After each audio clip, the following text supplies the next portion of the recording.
baby.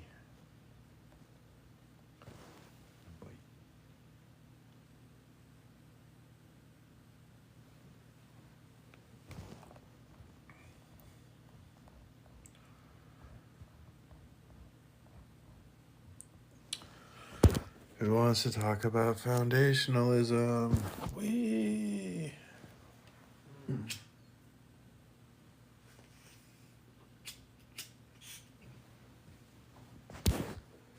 What's up, Rasul?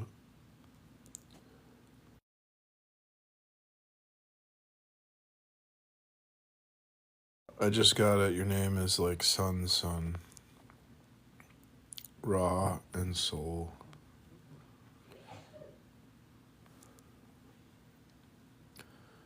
Would Ra mean sun? It's the sun god. Would they use the word Ra to mean sun?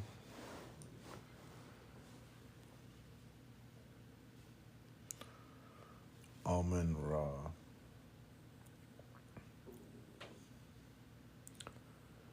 So I've been reading a book about morality. It's pretty interesting.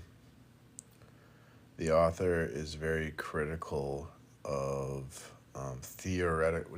He calls theoretical morality. She makes a distinction between theoretical morality and lived morality. And so he's trying to talk about morality in a practical or actual lived way as opposed to a conceptual way. It's pretty interesting.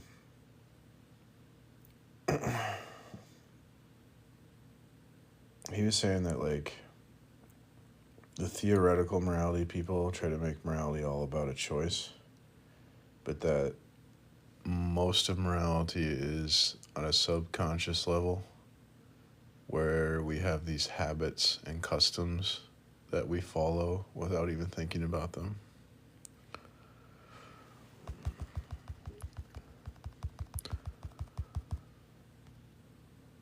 Tiger uppercut. Welcome, Tiger. Why do I care what others believe? Hello. Because people's beliefs affect my life. Welcome, Tiger. God exists. Yep, he exists. Why?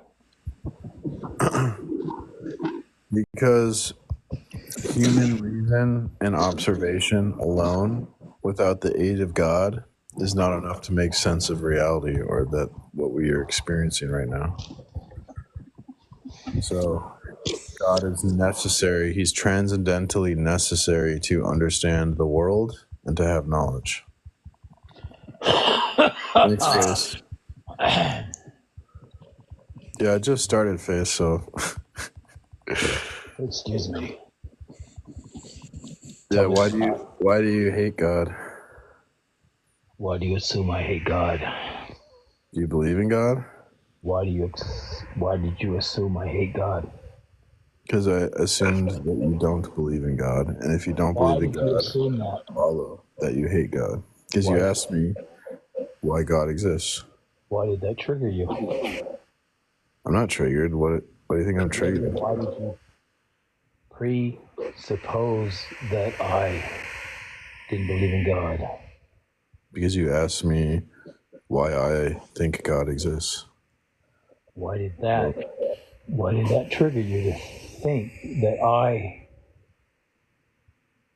was not a Christian?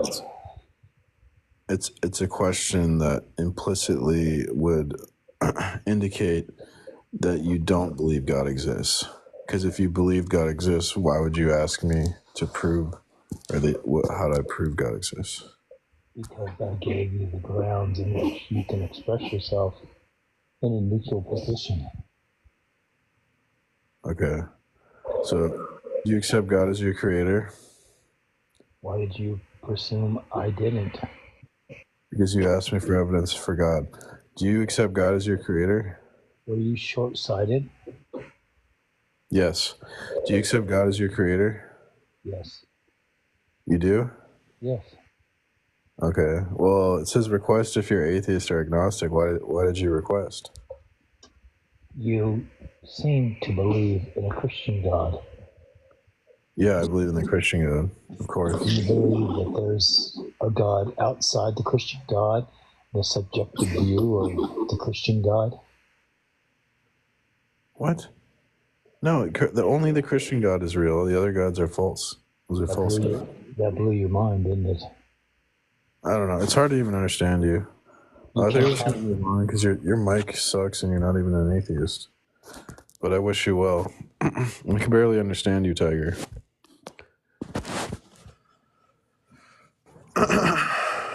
Welcome, guest. Hello. Do you accept God as your creator? Absolutely not.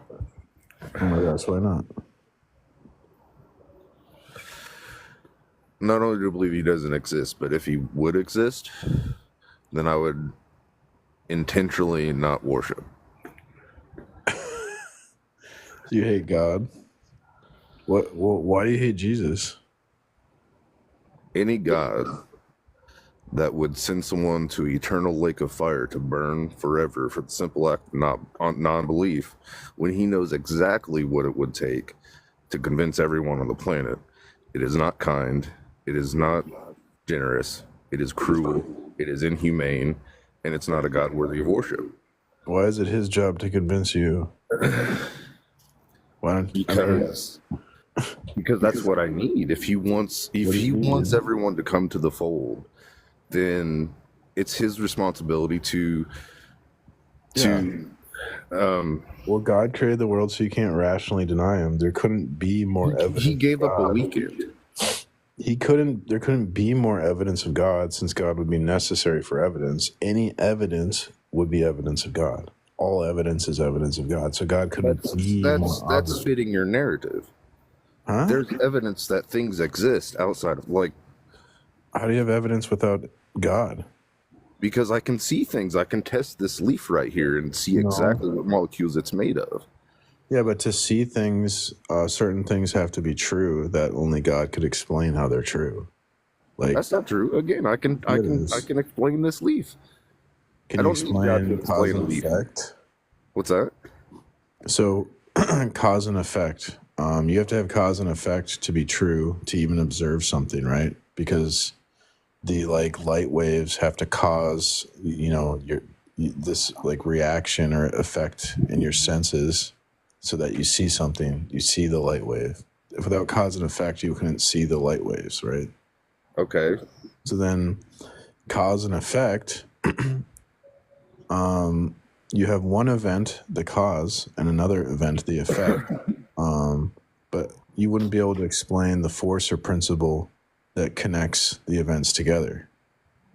Right? But we can.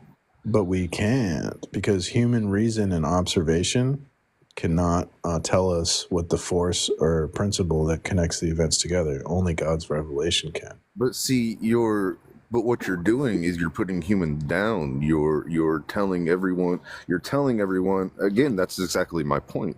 Because you have a God rationale, you're shitting on everyone's belief, and you're shitting on everybody's rationale, their viewpoints, their scientific evidence. You're saying no, that's God. And that's bullshit. That's no evidence. That's not any sort of argument. That's just calling someone a poo-poo head.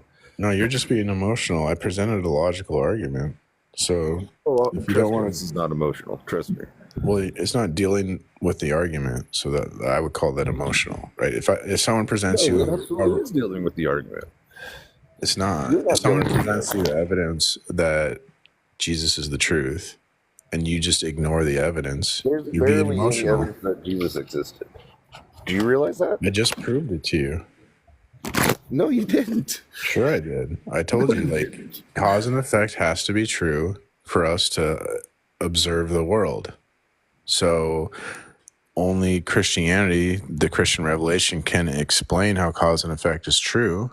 No. Therefore, Christian revelation is necessarily true for us to experience the world. No, that's not even kind of logic. That's where am I wrong in my logic? Because again, you're automatically interjecting God into things. You're I'm not automatic. No, I'm not. I'm saying cause and effect has to be true.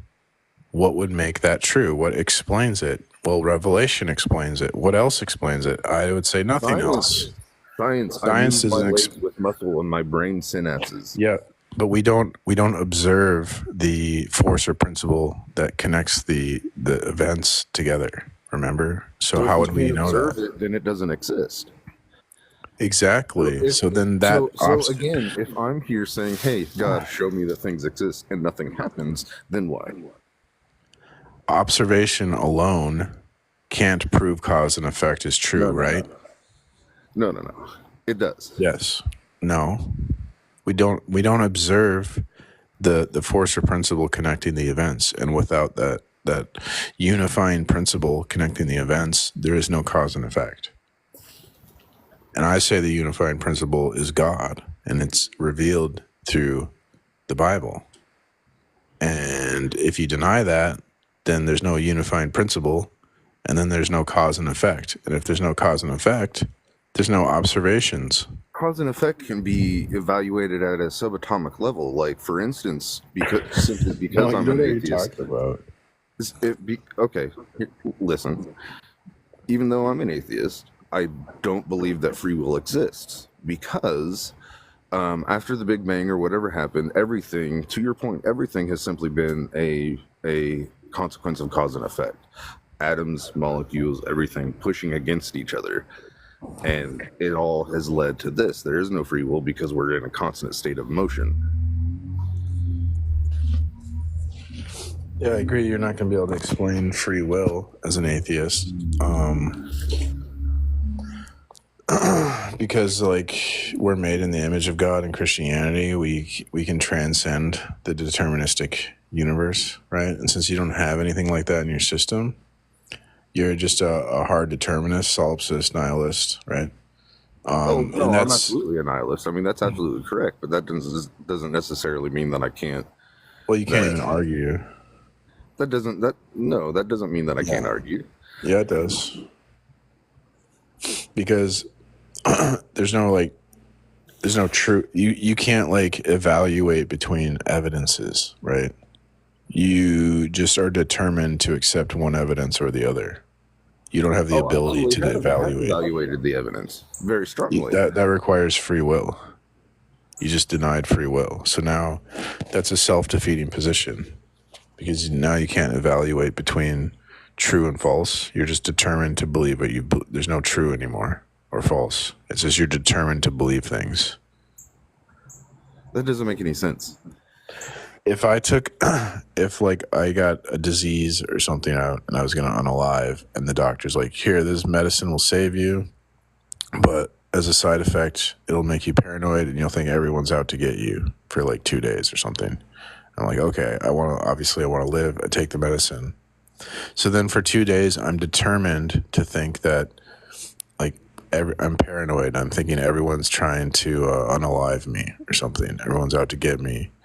But I can't ever be justified in that belief because I'm just determined to think that's true. There's no justification. It's a determined belief. And if all of your beliefs... It's not determined, it's an observation.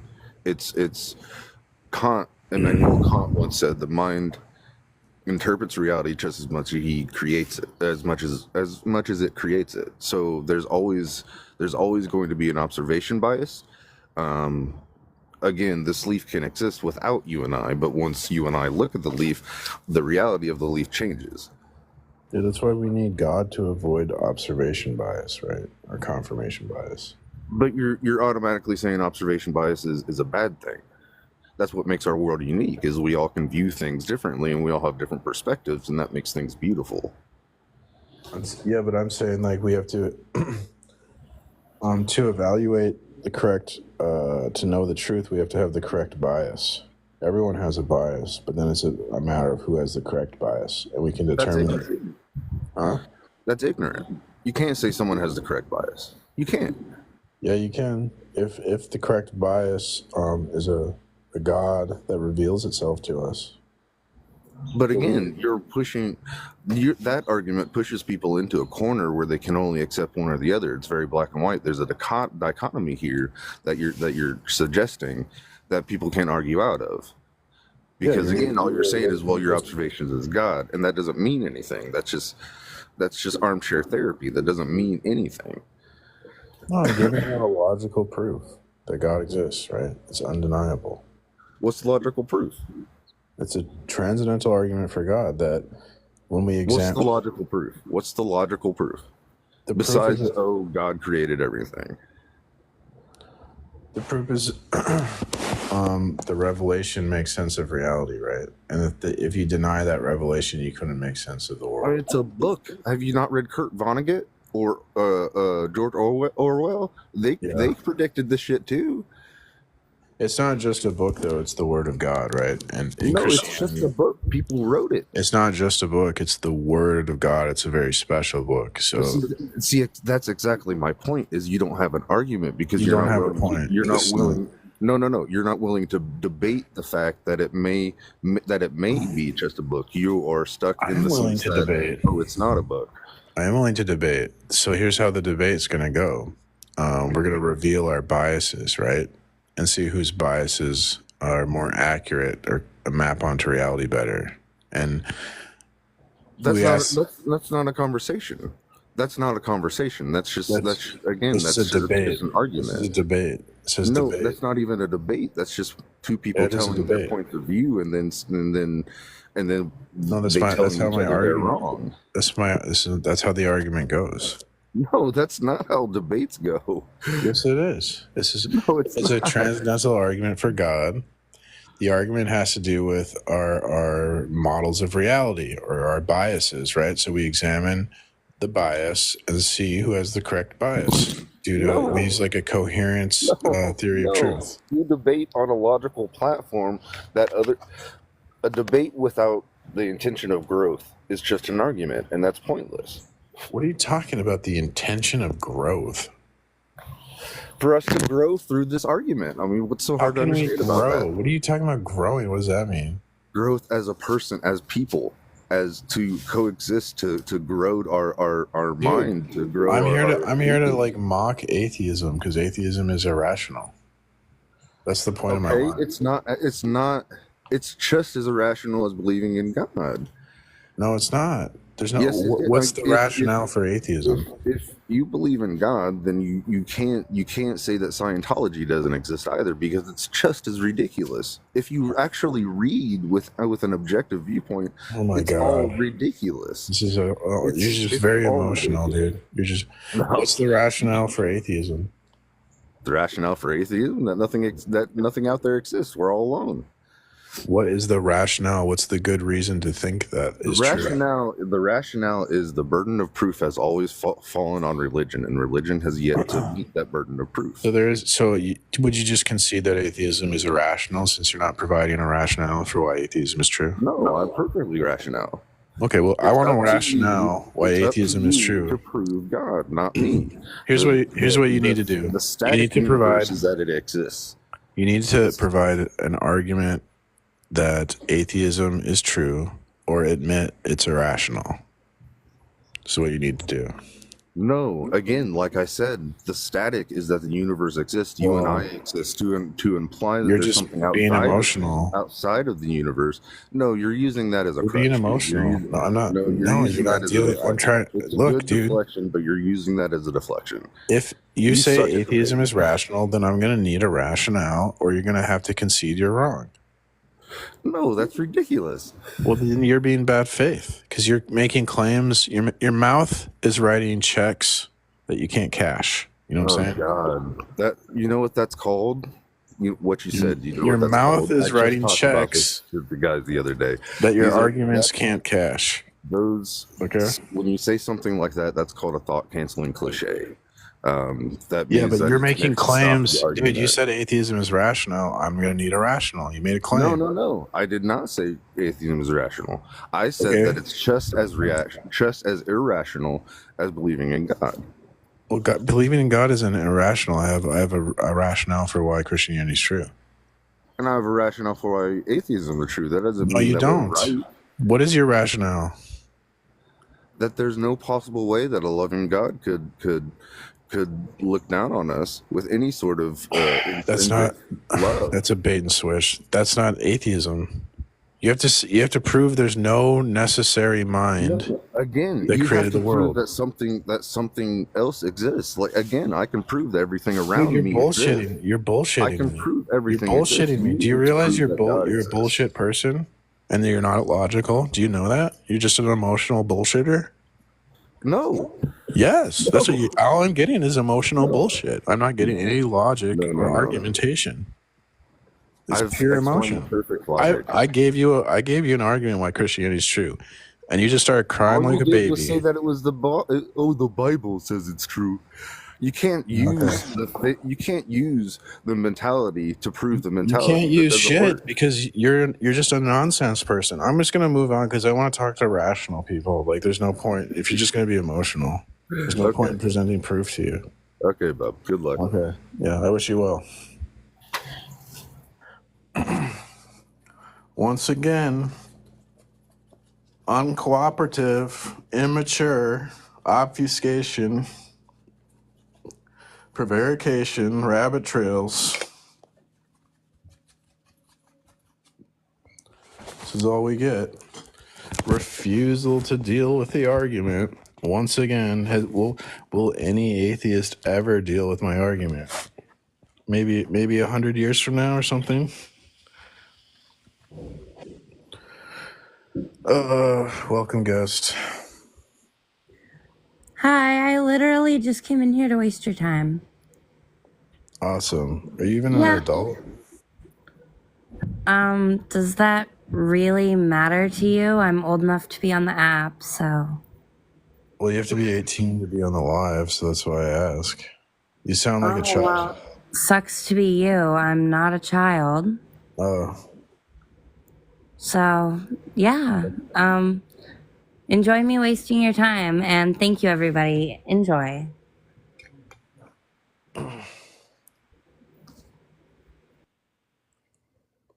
That was a good guest.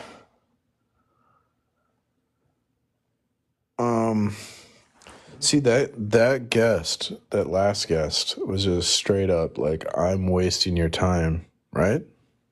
I appreciate that. That's integrity. The other guest had no integrity. The other guest sat there wasting my time, pretending like he wasn't wasting my time, you know? Presented the guy logical proof Christianity's true, and what does he do? Waste my time. He gets all emotional. It's just pure emotions. These people, they act like I want logic and evidence, and I'm rational. I love my science, bruh, my science, bruh. They don't care about evidence, though. It's all an act. It's all an act. We see this time and time again. When will they just be honest and admit that they hate God? They hate the truth, and they hate Jesus as the truth. That's what it is. The truth is a person, Jesus. They hate Jesus.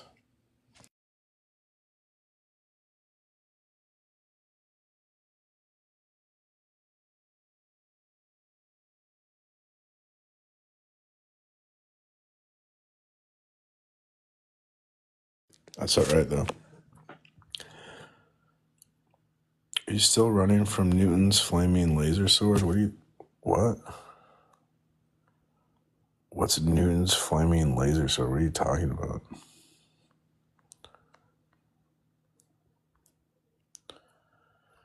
Your God lets little girls get unalived.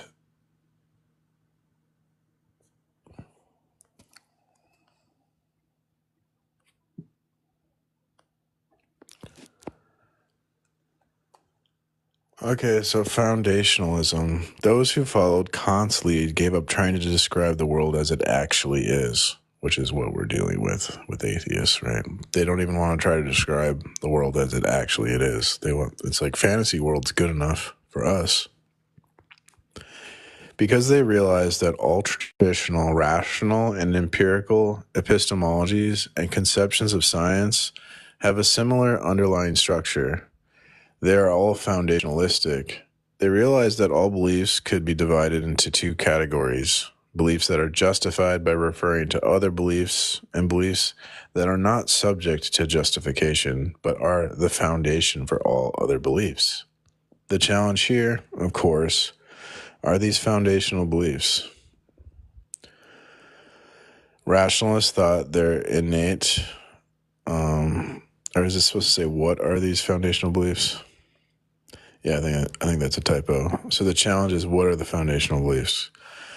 Rationalists thought their innate, self-evident, a priori beliefs were the best candidates, and empiricists thought their sense impressions were the best candidates. But this discussion has never advanced beyond Hume. We should, in fact, recognize that this is a problem beyond resolution if the object of knowledge is to be the world. Aristotle had already pointed out long ago that our options regarding first truths, that is, foundations, are limited as to justify why we ultimately believe something. We will either give an answer or we will not. If we do not give an answer, our belief is arbitrary and fideistic. If we give an answer, then our answer will make reference to some other belief or beliefs. Then we will be asked to justify those beliefs, and so on. If in the course of justifying our beliefs, we refer back to some belief we have already been asked to justify, then we will be involved in circular reasoning. If, however, we never refer back to a belief we have already been asked to justify, then we will be involved in an infinite regress. None of these are satisfactory. A fideistic belief is, by definition, unjustified and does not differ epistemologically from its antithesis. If we think it does have an epistemic advantage over its antithesis, then that advantage could be offered as a justification. But at that point, we are on our way to circularity or an infinite regress. So he's saying here basically, right, that you asked me to prove something's true. I gave you a justification or a proof, and then you're just going to want a proof for that justification. And then I have to give a justification for the justification, and the justification for the justification for the justification, and justification for the justification for the justification for the justification. And it goes for infinity, and you can never justify anything. Or we have to have some circularity where we will refer back to something that's already been justified. An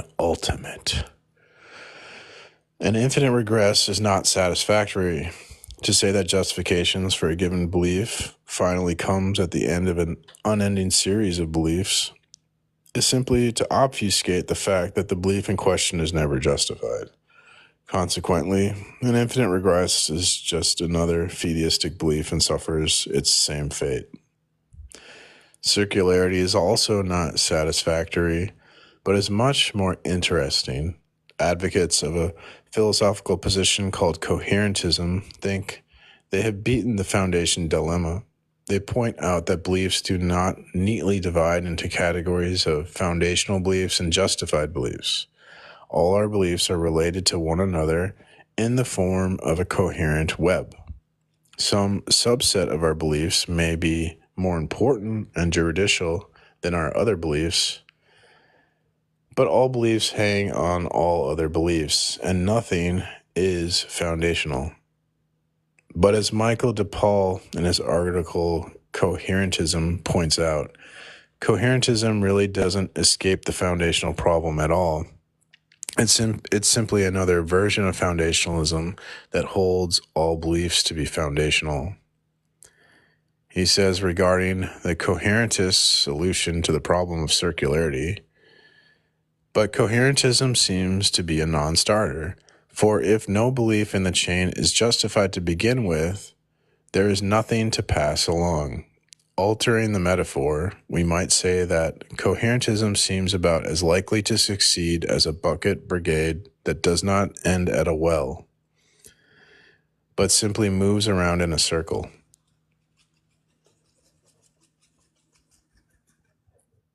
The bottom line is this: we must determine our criterion of justification prior to determining our criterion of justification so that we can use it to determine our criterion of justification. If we recognize this is a problem that is in principle unsolvable, we will save ourselves considerable time and headache by not chasing solutions that appear to work, only because they have first obfuscated the problem. Nicholas Everett, in his book Modern Epistemology, says of the current state of analysis that this search for foundations has been unsuccessful. It has failed in mathematics and it has failed in science. All particular proposals have failed, and it fails in principle. Everett concludes with the question: given this inevitable failure, what, if anything, is left for the epistemologist to do? They can't know anything. They have to become a Christian, basically.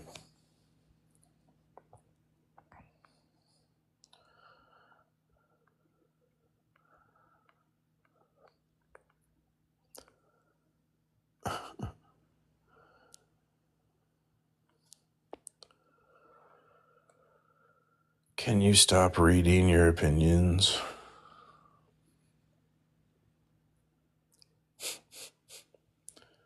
I'm reading from the paper, The Contingency of Knowledge and Revelatory Theism.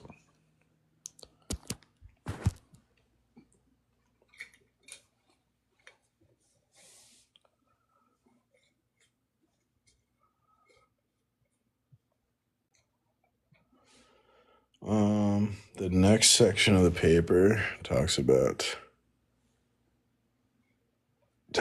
skepticism, the Christian God. What other God would there be? You think Islam's true? Are you kidding me?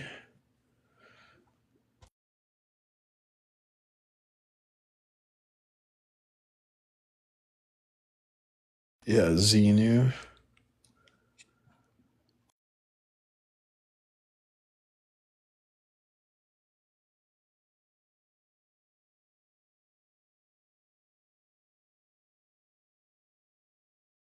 No, there's only one God. It's the Christian God. The other gods are just imitating.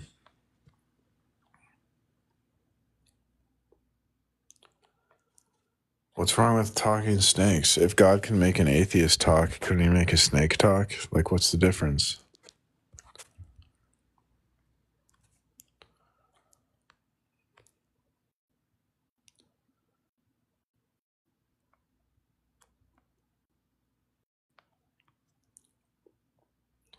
Dude, y'all just hate God. Like,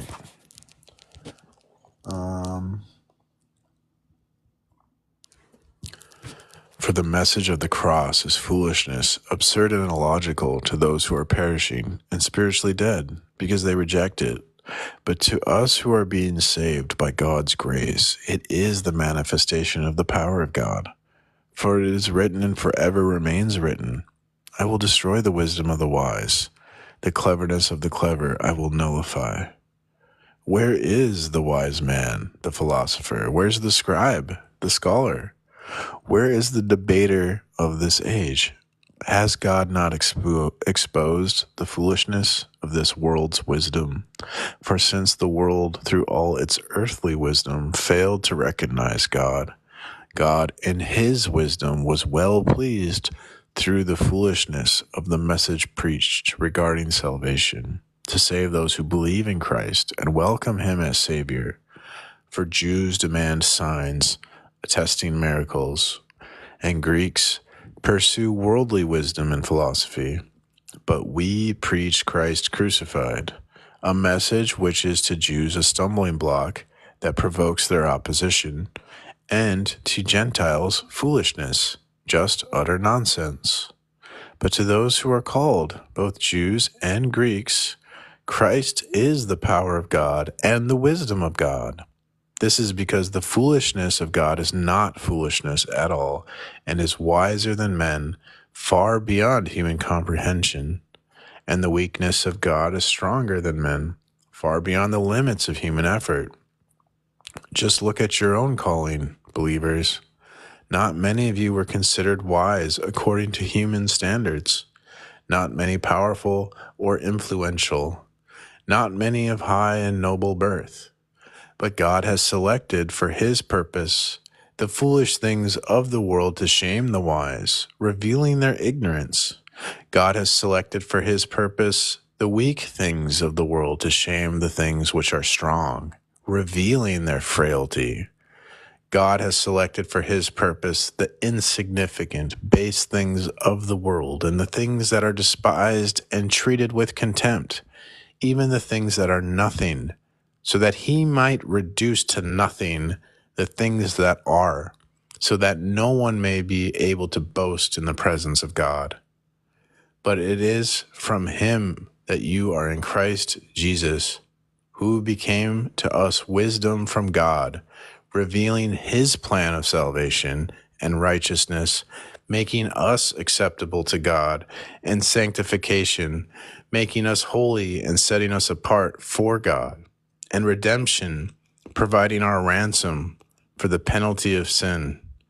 So then, as it is written in Scripture, he who boasts and glories, let him boast and glory in the Lord.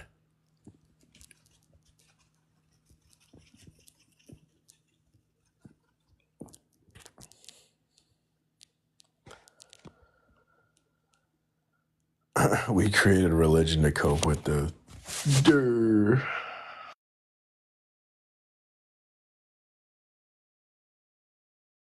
Yeah, we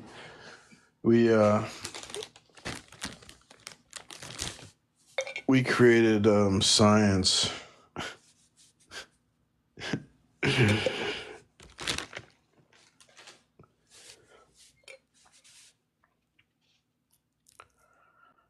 What would science be a cope for?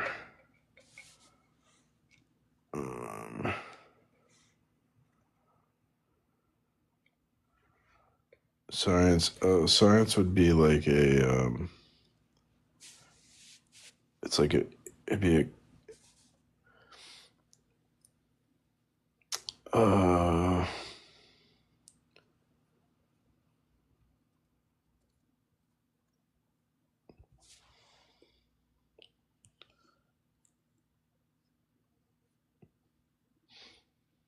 so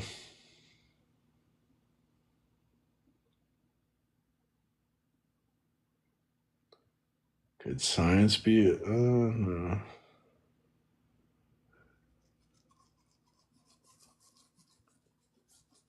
Science is like a cope for being separated from God, I guess. Because when you're separated from God, you make the creation your God. You worship the creation. Science is a worship of the creation.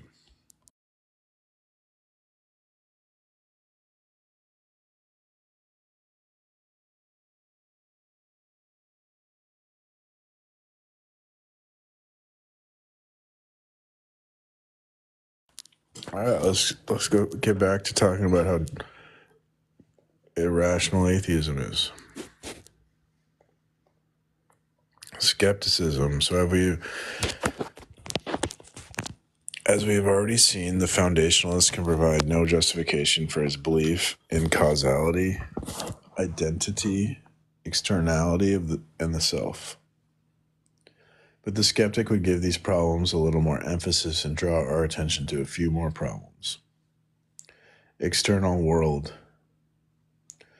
So we have already seen from Berkeley and Hume that man cannot justify belief in the external world. Immanuel Kant said it was one of the greatest scandals of science and philosophy that there was no proof of the existence of the external world. But because we can make no distinction between our internal world of thought and the external world, we cannot know what we call the external world is, not just a form Oh, wait, we can. I'll read this one again. Because we can make no distinction between our internal world of thought and the external world, we cannot know what we call the external world is not just a form of our internal world. Therefore, we cannot know that the external world even exists. Willard Van Orman Quine admits physical objects are conceptually imported as convenient intermediaries, comparable epistemologically to the gods of Homer. For my part, I do believe in physical objects and not in Homer's gods. But in point of epistemological footing, the physical objects and the gods differ only in degree and not in kind. So there he's saying that basically, as an atheist, empiricist philosopher, he believes in physical objects, but he can't justify that the physical objects exist in this external world. And that belief is basically just imagination, fantasy that would be comparable to believing in like the gods of Homer mythologies. And then he goes, well, I do believe the physical objects exist in an external world, and I don't believe in the mythologies, but it's not because I have like evidence for this. The only reason I believe this is because the belief in the physical objects is more useful than the belief in the mythology. So he's saying just because it's useful to believe this thing that I believe it, that I don't have a justification for the belief. And that's atheism in a nutshell.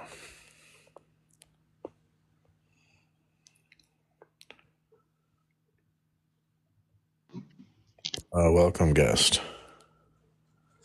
Hello. Welcome. So do you think atheism is rational?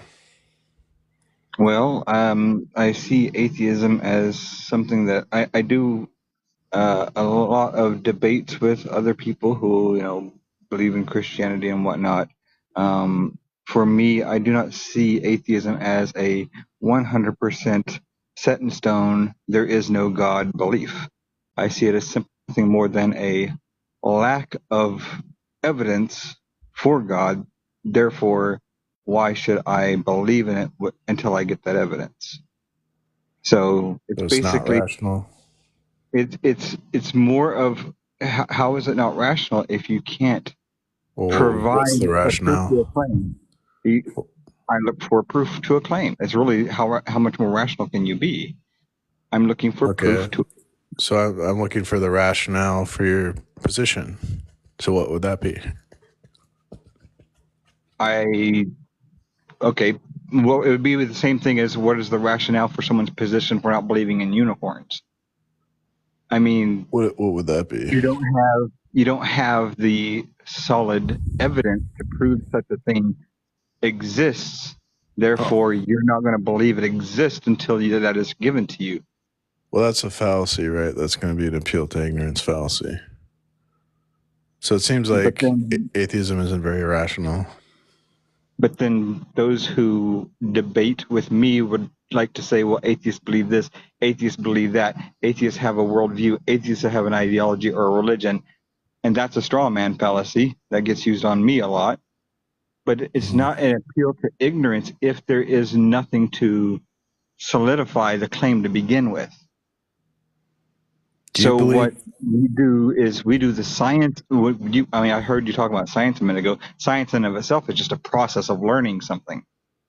Yes. So Do you think what we're science is doing, possible?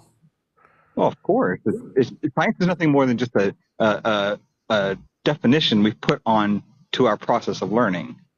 Yeah, but how So would yeah, see like I don't think science would be possible if atheism was true. I think science is only possible if Christianity is true. So but like therein lies an issue where Christianity simply just provides you the answers. Like it's right here in this book. Just read that and there's your answers.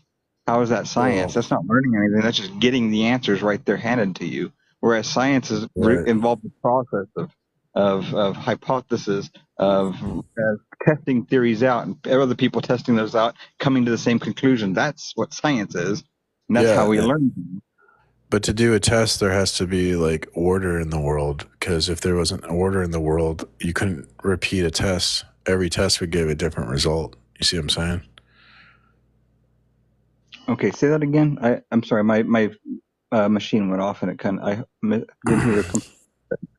You're talking about scientific testing. Now that implies that there's going to be order in the world. If there was no order in the world, then the tests would all give different results.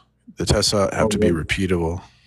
There is both order and chaos in this world, Yeah, and there's regularity and irregularity. Yeah. a lot of the order, especially when it comes to the scientific process, we create that order to be able to come to our We don't conclusion. create order in the world. Well, okay, you're saying order as like a, I guess you can say, a umbrella effect here.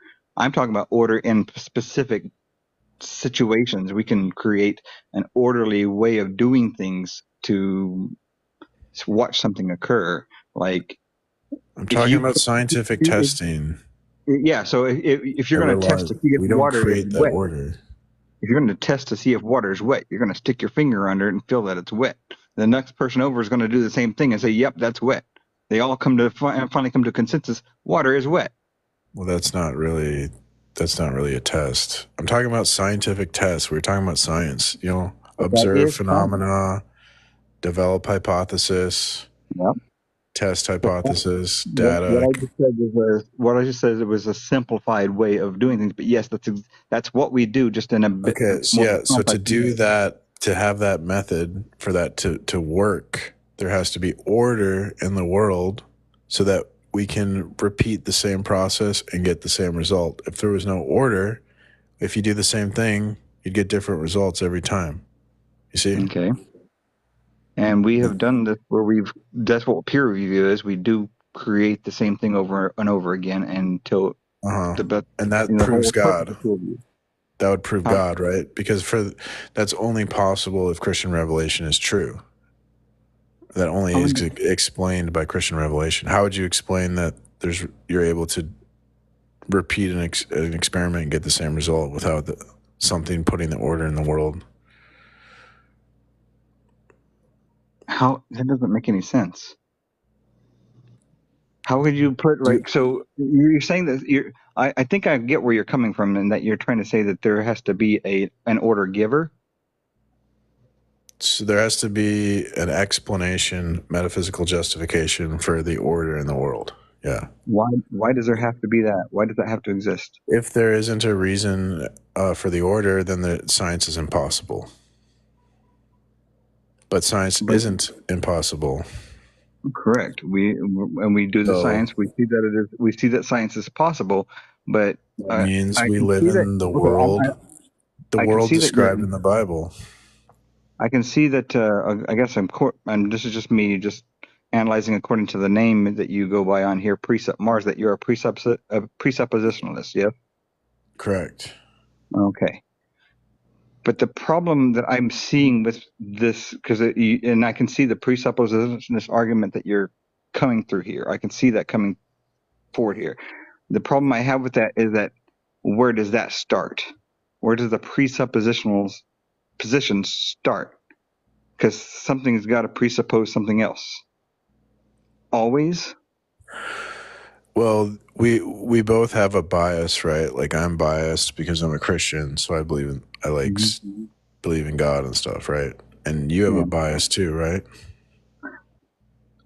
I would say that yes, because I believe that, and this I actually have a degree in psychology, and I've learned all about the biases, and I believe that every single one of us has a bias, and I guess a strength of character can come from learning how to look past those biases.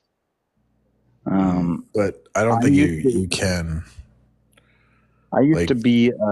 I'm going to let you know just a little bit of just a tiny bit of history here. I was an evangelical Christian for the vast majority of my young adult life, so I do see where you're coming from on a lot of things that a lot of people say. yeah, so like the idea is that our background beliefs or bias, right, are going to affect how we look at the world. And then that's going to affect how we evaluate and interpret the world. And then the question is just going to be like, who has the correct interpretation? Yeah. And for You what? don't think it is possible to look past bias? You don't think it's possible to look past bias? No, it's impossible because there's no such thing as like a neutral. You can't interpret something from a position of neutrality. You can't interpret evidence neutrally because everyone interprets evidence with background information, and that background information is your bias.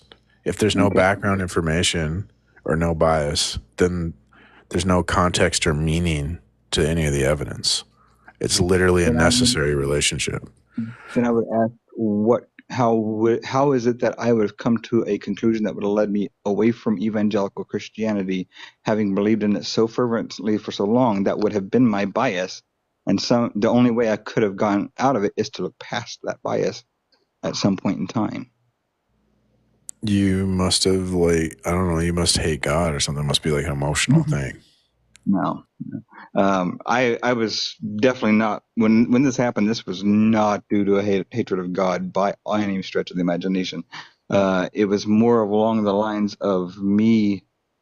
Someone had asked me to, study the Bible thoroughly and not just read what it says in the pages, but what was going on at the time, who said what, and what was influencing their writing and all that stuff. And I did this, and for the first time in my life, I read the Bible from cover to cover. The thing is, I didn't make it to the book of Judges before I was questioning everything I believed in, because I had never read the Bible in that manner before.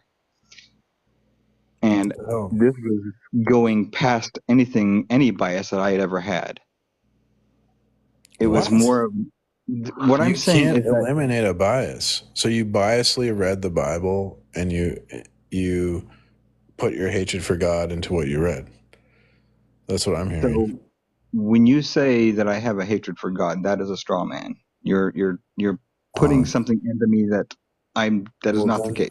But you're not giving me a reason like why Christianity is not true, right? Well, I can say that from my perspective, what caused Christianity to stop being true for me was the source of that Christianity, the Bible itself, no longer holding any weight in how I interpret my life.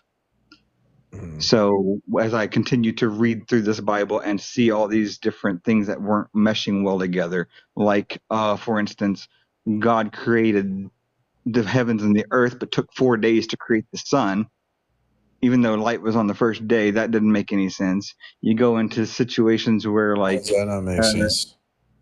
You go into situations where, like, he cast plagues upon Egypt, kills all the cattle of the land on one plague, and then another plague kills all the cattle of the land, which how in the Can we world do deal you do with that one when thing you're at a dead? time? So light can exist without. I have light in my room right now. There's no sun. You have a source for that light, though. Yeah, so there could have been another source for the light that's not the sun. There you go. Would not the Bible say this, though? For a God who wants you to go to heaven, who loves you and wants to make sure that you do not burn in a pit of fire of hell, why would he not create a book that is clear and concise and tells you the things that would not... the Bible itself says that God is not the author of confusion, and yet right there at the very beginning is a little bit of confusion. What confusion? What are you talking about? He creates light in the source 4 days later, but doesn't say where that first light came from. Well, it doesn't. There's no obligation to. All right, let me actually go to something that I do want your opinion on. Okay, so let's go to something a little bit more tougher to explain. We'll go a little bit further into Genesis here. You've got the Garden of Eden. God creates man and woman, puts two trees in the center of this garden. One is the life-giving tree. The other is the tree of good and evil. They cannot eat of this tree. God commands them not to eat of this tree because it is going to give them the knowledge of the gods.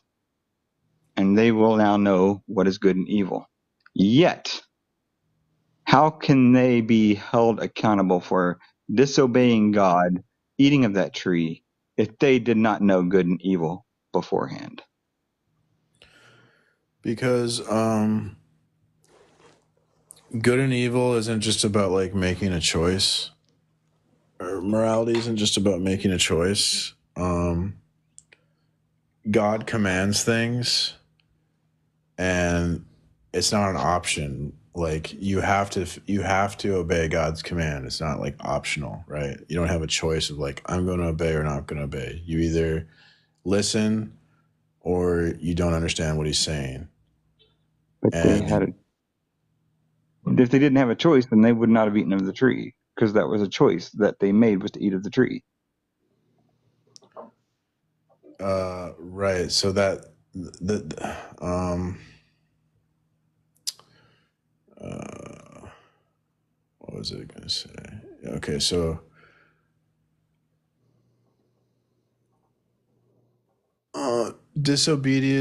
disobedience isn't a choice, it's a misunderstanding of God's commands. Okay, So let's say I gave you that. Let's say I gave you that. hmm? It is okay. Let's say I gave you that. Disobedience is not a choice. It is a what do you say? It is a just not doing God's command.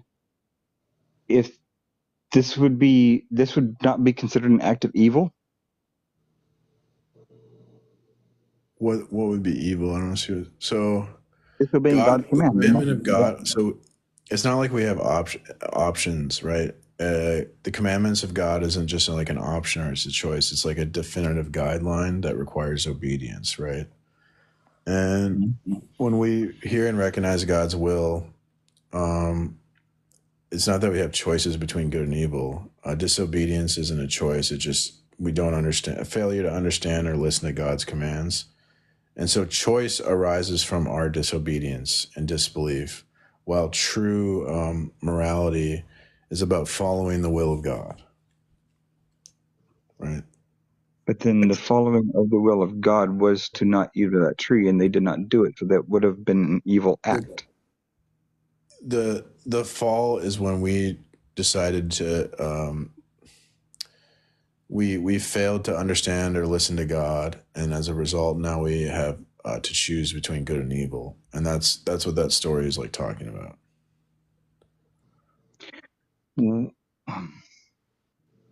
This So is not the making, knowledge of still good not and making evil is a sense. decision. It was about choice. Because once the fall occurred, then now we make the choice.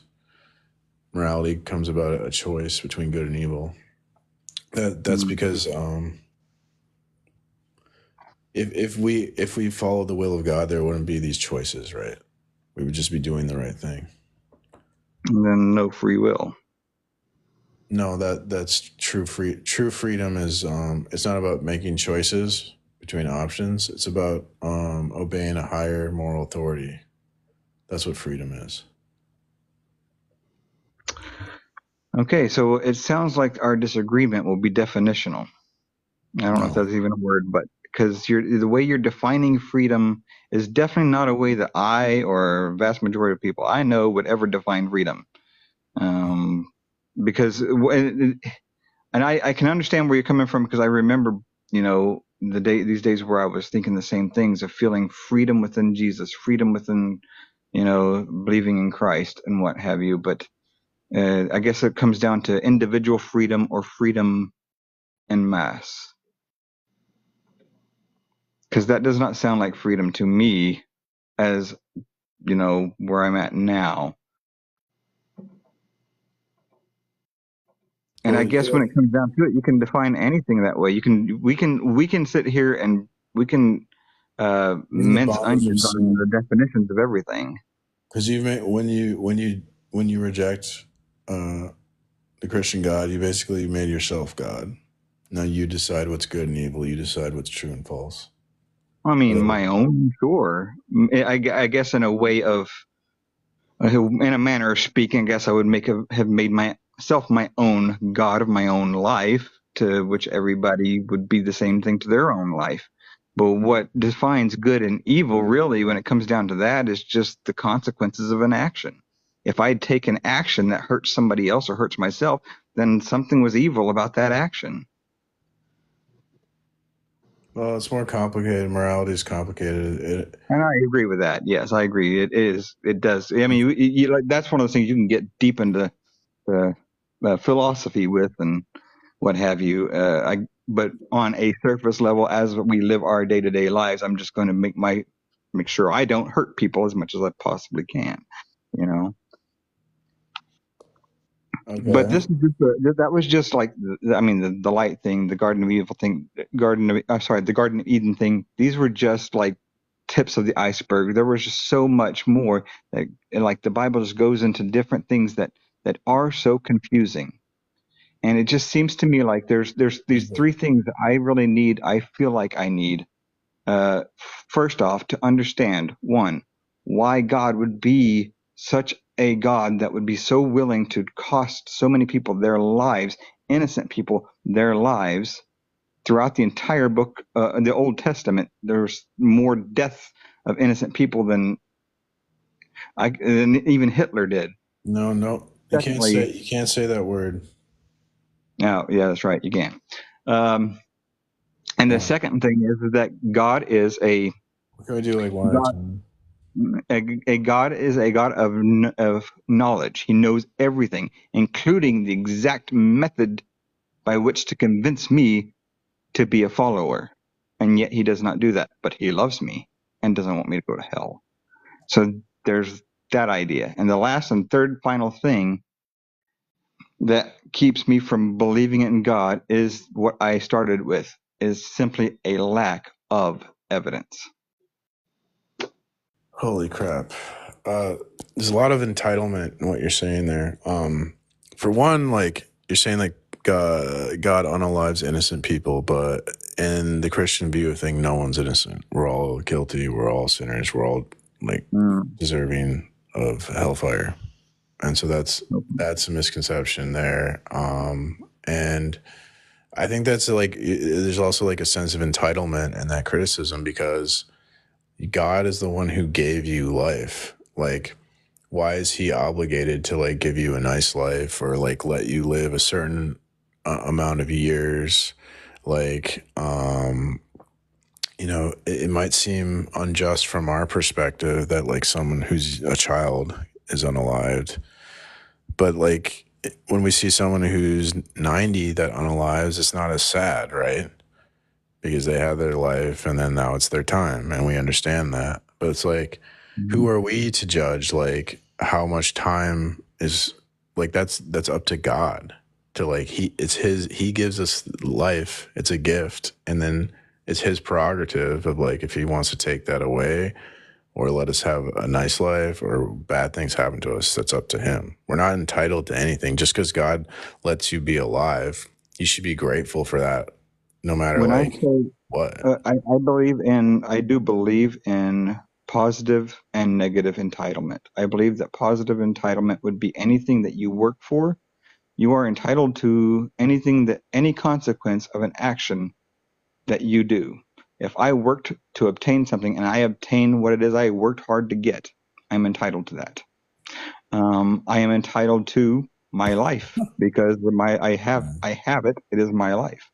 I do not believe that it was given to me by a god or any being. It's something, just a simple process of procreation resulted in me. Well, this is why you don't But accept God. You have this sense of entitlement. You're very arrogant. You're not humble. You think you're God. What was the other thing you said again? if I wasn't humble, I would not be here Oh yeah, asking this of you, you because wanted. I don't debate to try to to deconvert anybody. I debate Huh. people because I want answers to questions. Well, my thing is like I like to make people aware that that when they reject, they're not like rejecting God from a place of neutrality. That they actually like hate God. Just because he's like so obvious and undeniable. Like, and again, you said you wanted he would know how to convince you. This is another like entitled thing, like as if it's God's job to convince you or something like that. Well, no, but he is a God of love. He loves me and wants me to Uh huh. go to heaven. Does he not? Yeah, Like, it's but not that it's his job to do, so it's something a God of love would want you to want to do. there's a It story that Jesus tells, though, right? Where it was like a rich man and a poor man, mm, and the rich man unalived, and he ended up in like a place of like suffering, or a bad place in the afterlife. mm, he just And he wanted to saw, put the water on his tongue. I remember this. Yes. yeah, he saw the poor man was in Abraham's bosom, and Yeah. he begged God. Was it God? Who's he talking to? Was it Jesus telling this? I can't remember. So he asked God, um, let me resurrect and warn my brothers so they won't have to suffer my fate, right? And Hmm. God says that, even if even if I resurrect you from the dead and you go and warn your brothers, they will not believe. That they already have Moses and the prophets. And if that's not good enough for them, then no like miracle that I do will convince them. And this is what God said, right? So there's nothing like any miracle or whatever God does, it's not going to convince you. Like, you already have all you need to be convinced. You just are biased and you hate God. And that's it. Hmm. I would not say that there was nothing that could convince me, because I do like to try to keep myself as open-minded as possible. However, You're a and this I liar. think You're is just where self-deceived, dude. this is where I think that you and I would, and this is where most, I guess, atheists and Christians tend to clash, and that you already have in your head a defined idea of who I am and how I am, and there's nothing that can change that. There's nothing that can change. You are coming from a place of bias, and you are correct on that front. And that bias is creating this straw man of me that you are attacking. It's coming from the Bible. I'm not just making it up. The Yeah, but Bible warns us The about Bible doesn't say, the Bible doesn't come out and just say Amos hates God. It doesn't say that. It doesn't say that I hate God. The Yeah, it does. Bible, where does it say that I hate God? Um,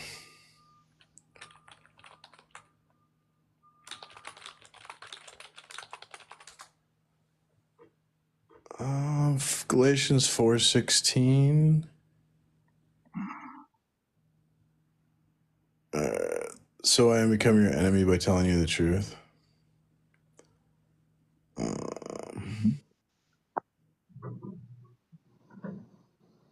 Yeah, they hated Jesus because Jesus told the truth. Jesus is the truth, right? So if you don't believe in Jesus, it's like you hate the truth.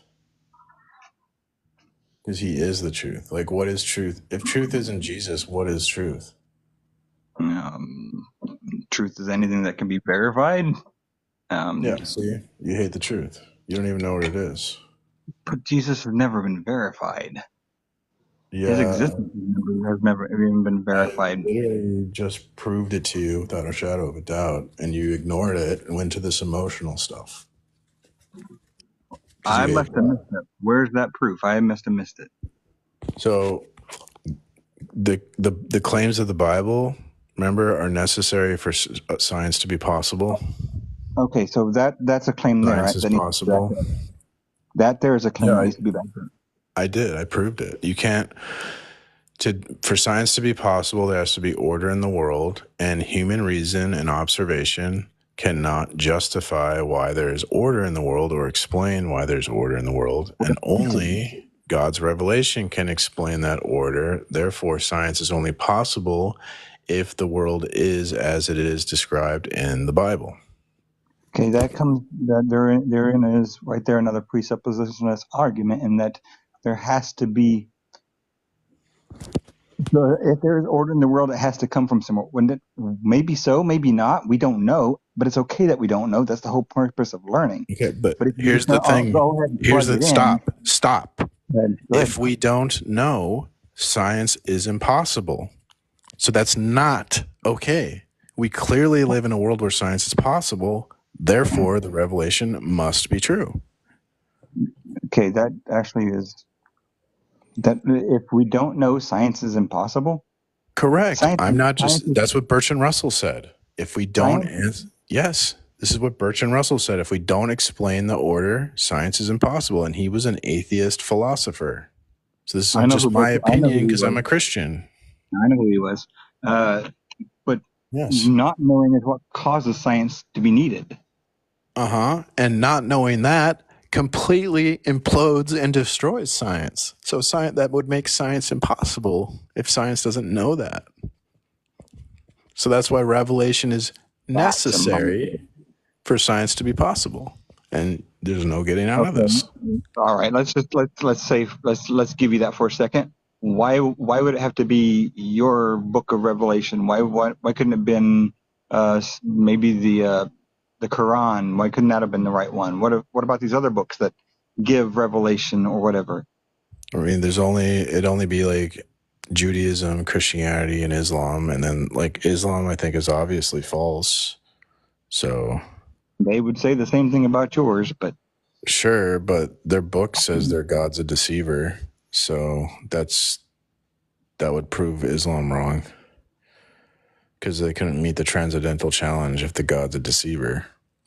and yet the very first thing that your God did was lie to Adam and Eve, saying that they would die when they ate of the fruit, and they didn't die.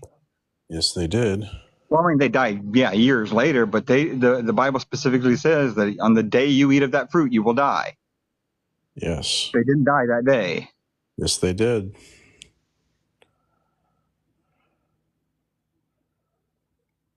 Okay, so you're probably talking spiritually dead, right? Didn't Eve? So Eve called the snake a liar, right? Because the snake said they wouldn't die, right? And they didn't.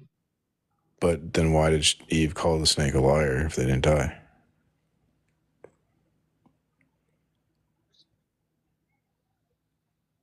Wouldn't know, but still, that doesn't kill the fact that God said that they would die on the So day they like, ate of that fruit.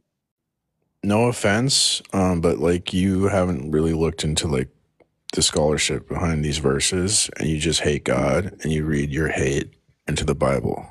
So you think you're so smart, and you figured out the Bible's wrong, and you're the smart guy, but you haven't even like really studied it, and I'm asking questions you're here. Is all ignorant I'm and you doing. hate God. Yeah, and I'm just letting you know you're totally ignorant and you hate God. Ignorant and hate So God. So this is where your debate goes to: is you're ignorant and hate God.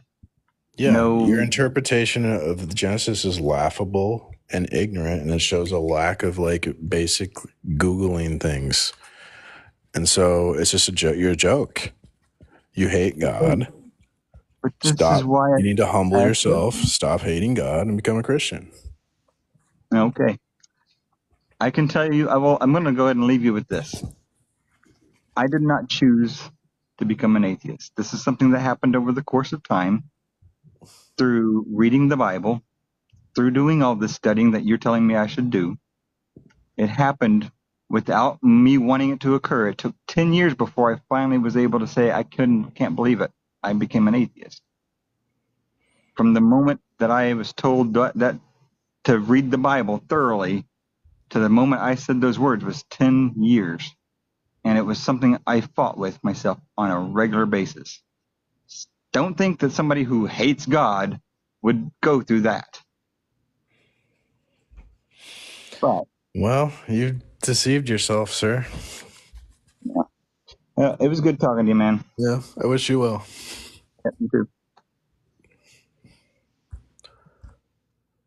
I like their atheist testimonies of like why they're an atheist.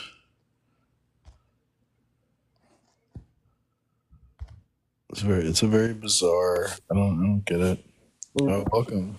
Hello. Yeah, welcome. Do you accept God as your creator? Maybe, I'm not sure. Well, you either do or you don't. There's no maybe. Hmm. Either accept something or you don't accept something. You can't maybe that. But that's a pretty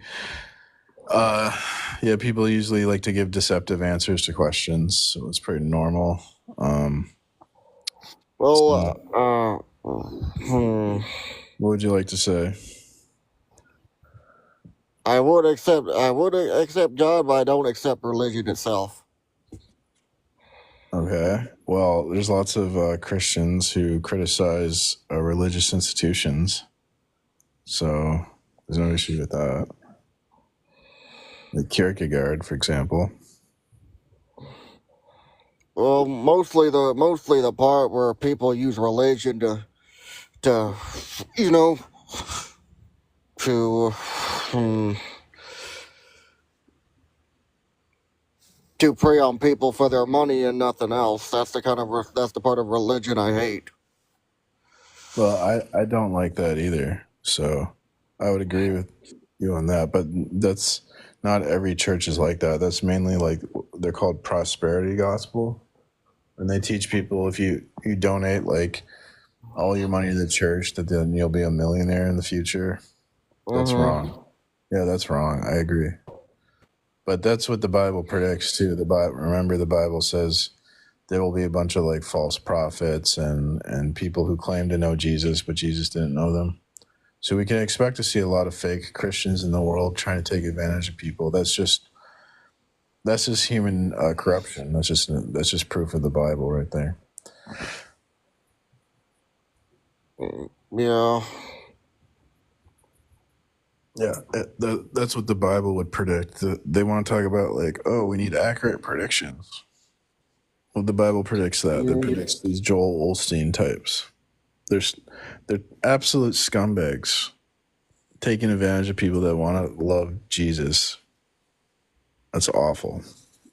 Well, I've heard a few quotes from the Bible, like for But, example. Well, I've heard that. I might be paraphrasing the quote, but it goes like this. It says that there's a higher chance of a camel going through the needle of something, or like a keyhole, than a rich person getting into the kingdom of heaven. thanks for the lightning bolt.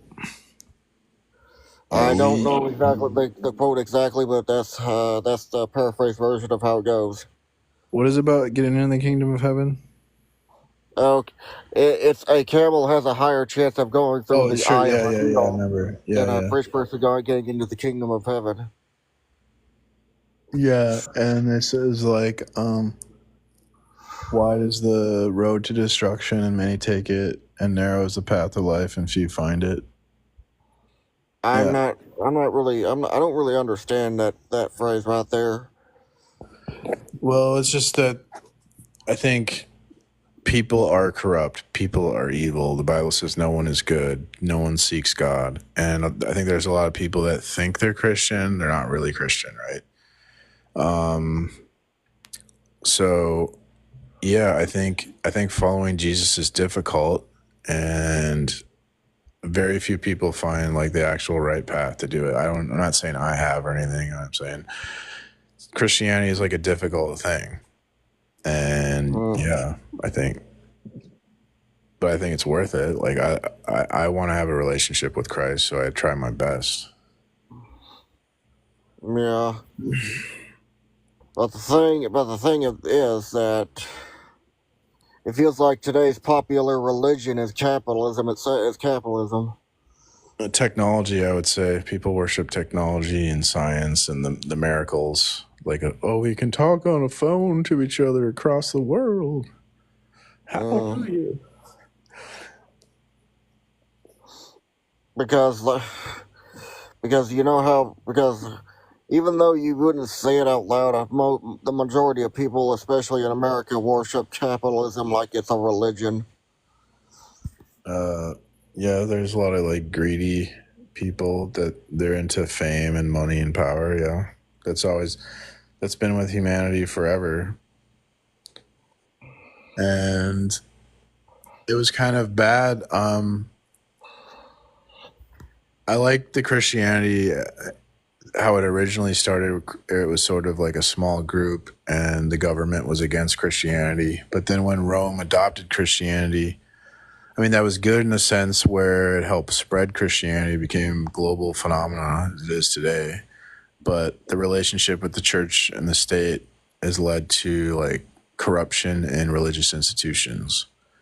So I almost prefer like the original Christianity, where it's like this subversive force that's in opposition to what the state is doing, because it's good to have like some rebellion in the world, because the established order might not be correct, because we're humans, we're fallible. And so it's good to have, like, I think, a Christian perspective in the world of like questioning, like, are we doing the right thing? Is this what Jesus would do? Right. Without that, then how do we question like the authorities? I guess.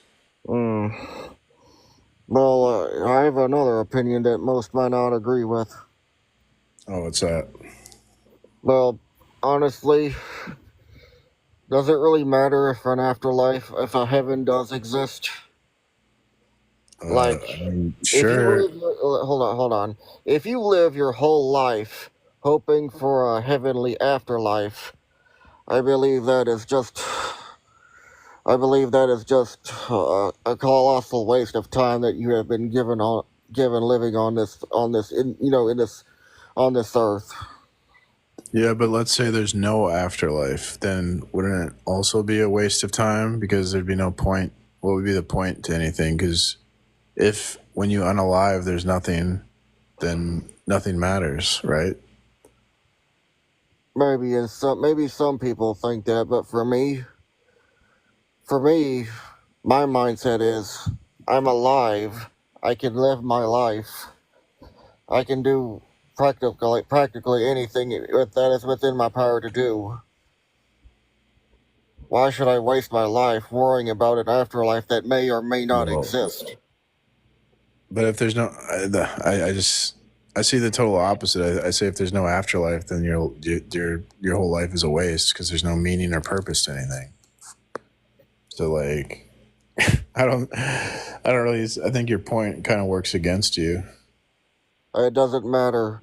Okay. I love the life I have, and if I love the life I have, I love living the life I have that I have been given.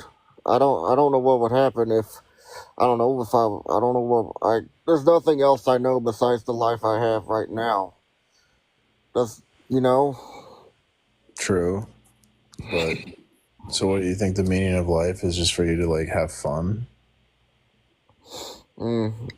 I don't know. All I know is that the life I'm living now,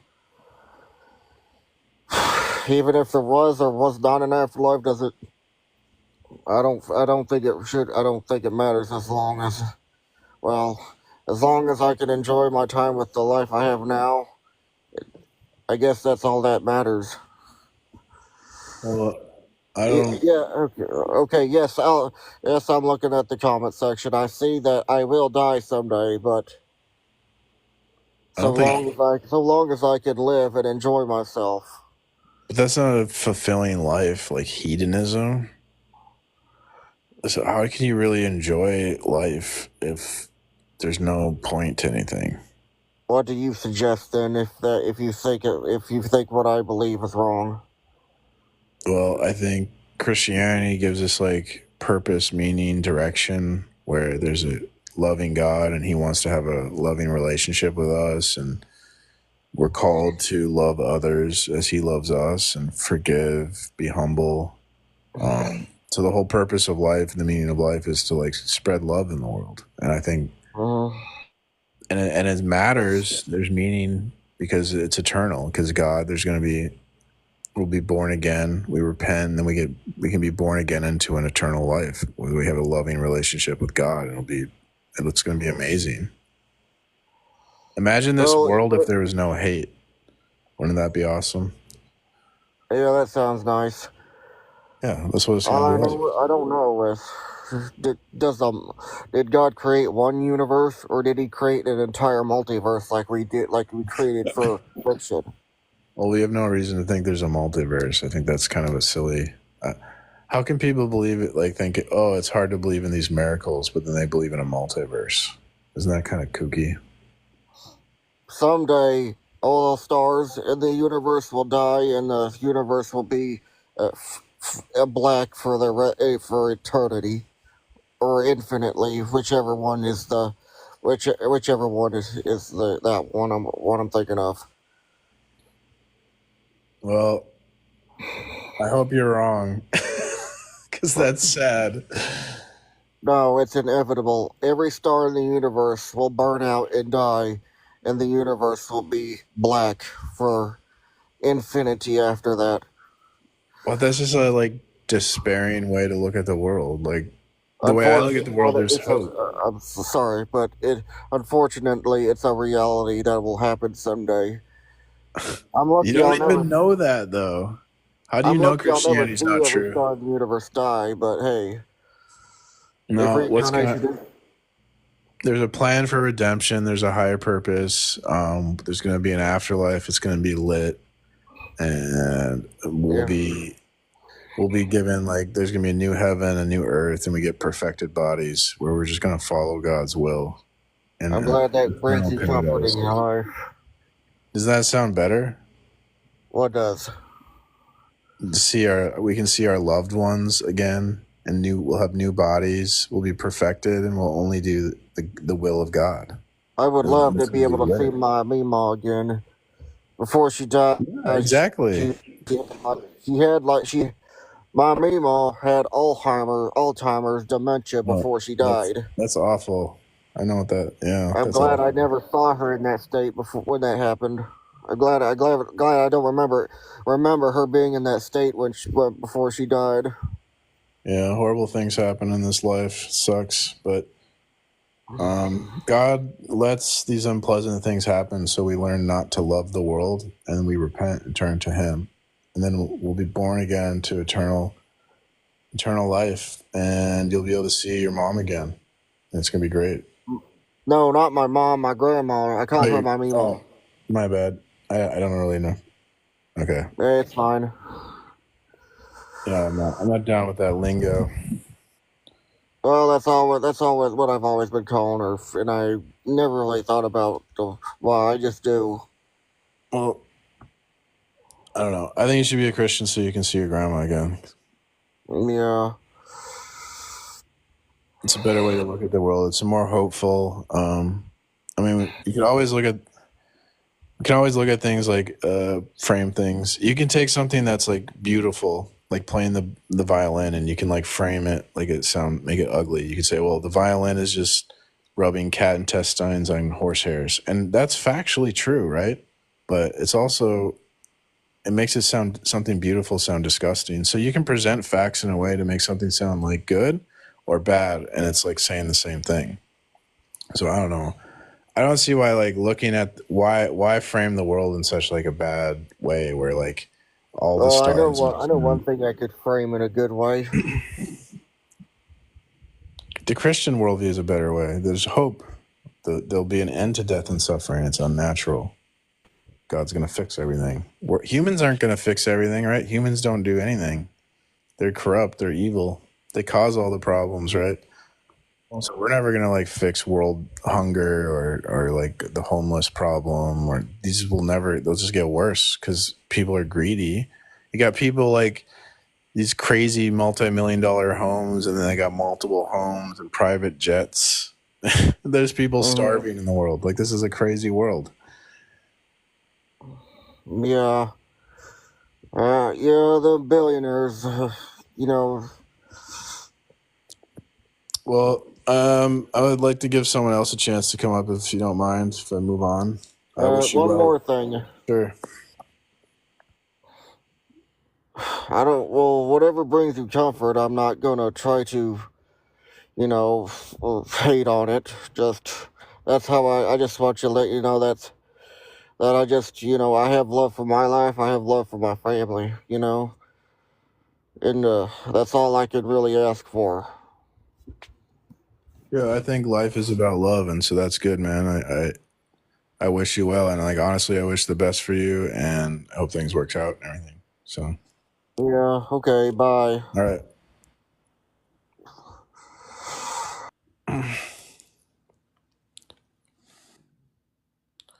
Believing in fairy tales is silly. Yeah, but the external world is a fairy tale without God. Welcome, guys. You Hey, come how's it in. going? It's going well. You got a little bit of echo, or it's better now. Is it Okay. okay? Yeah, it's better Sorry, now. I'm just now getting to a spot. I'm driving, but I'm about to park here in about a minute. So sorry if there's an echo. I can try to Are fix you? that here in a bit. I don't think you're allowed to drive and be on a live. Oh, okay. Oh, I'll stop right now then. I don't want to get you flagged, man. They'll flag you. Yeah, the rules on TikTok are crazy. Like, you get banned for anything. Driving is against the rules. La la la la. Welcome, Brodo. La la la. Oh, well. Oh, Hope you're not driving. no, I'm not. I'm at work. I didn't mean to request that. My bad. Oh, okay. I'll drop you back down. Yeah, sometimes you must have bumped the button. That happens.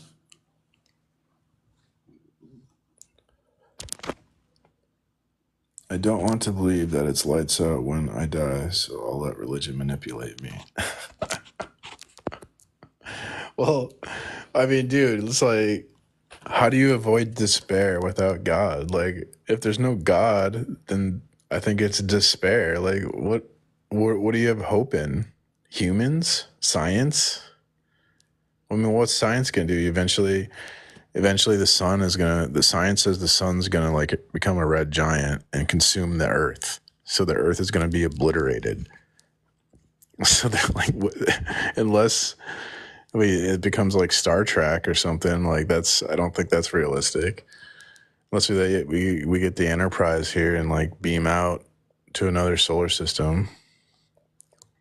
And even if we escape the solar system and it becomes Star Trek, becomes reality, even if that happens, there's going to be like a heat death or something that eventually the universe will, we won't be able to survive. Like it can't go on for infinity, I think, right? I guess there's debate about that, but it seems like there's just going to be an inevitable destruction if physicalism is true or naturalism.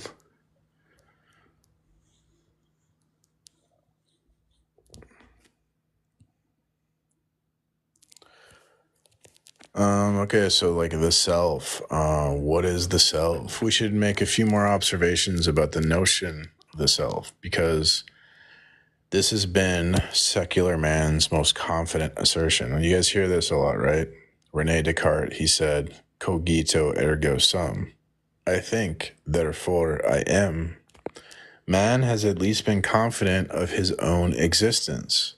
But what precisely does the term self refer to? What are you?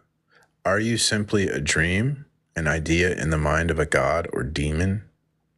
Are you a program on a magnetic tape, as an old Moody Blues song suggests? Are you simply the nexus of ideas, as David Hume suggests? Are you material, spiritual, abstract, or concrete? Whenever secular man says his self exists, whenever secular man says his self exists, he has some metaphysical notion behind the term that he cannot justify. But if no given notion of the self can be justified, then no content can be attributed to the notion of the self. We are confident in the assertion, I exist, only to the extent that is completely without content and meaning. This is why Van Til refers to the cogito as a rock in a bottomless sea. Yes, it is a rock, but it rests nowhere and can do nothing and means nothing. Okay, so what this is saying here is like, sure, like you can argue like I have to exist because I'm thinking, right? And if I'm questioning my if I'm able to question my thinking or something, then I must be thinking, and if I'm thinking, I exist. But then what are you, right? It doesn't tell us anything about what the I that exists is. Like this is saying, like, are you physical? Are you spiritual? Who knows, right? Are you Are you like in the Matrix? Are you are you in an actual real world?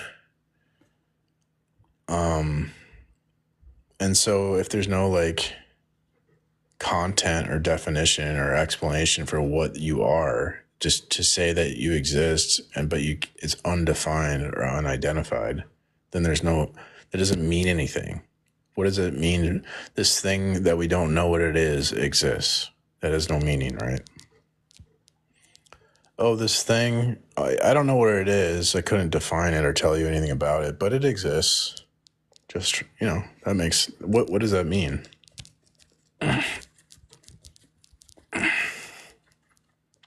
So the reliability of our senses. We're going over skepticism here, right? So secular man cannot justify the belief that there is a sufficient correspondence between the way the world appears to him and the way the world really is. In fact, the world can appear to us only as the senses present it to us. But we already know that our eyes do not see the full spectrum of light, nor do we know if objects in the world have properties, maybe essential properties, for which we have no corresponding sense. Why should we think our 5 senses detect even a small percentage of the range of properties that exist in the world? We do know that the sonar of bats, the stereoscopic eyes of man, and the compound eyes of flies all project very different images. Each gives sufficient information for survival, but which should be taken as normative? How do we know any of them are sufficient to enable us to even engage in an analysis of the possibility of empirical justification? But even if our senses were reliable, after the work of Hume, Kant, Wittgenstein, Quine, and all of the coherentists, we know that all experience is sufficiently theory-laden that it is not rational to simply assume a close identity between reality and our perception of it. Even if it is a fact that all minds impose the same structures on the world, causing all our experiences to be uniform, that does not, as some have suggested, give us objectivity.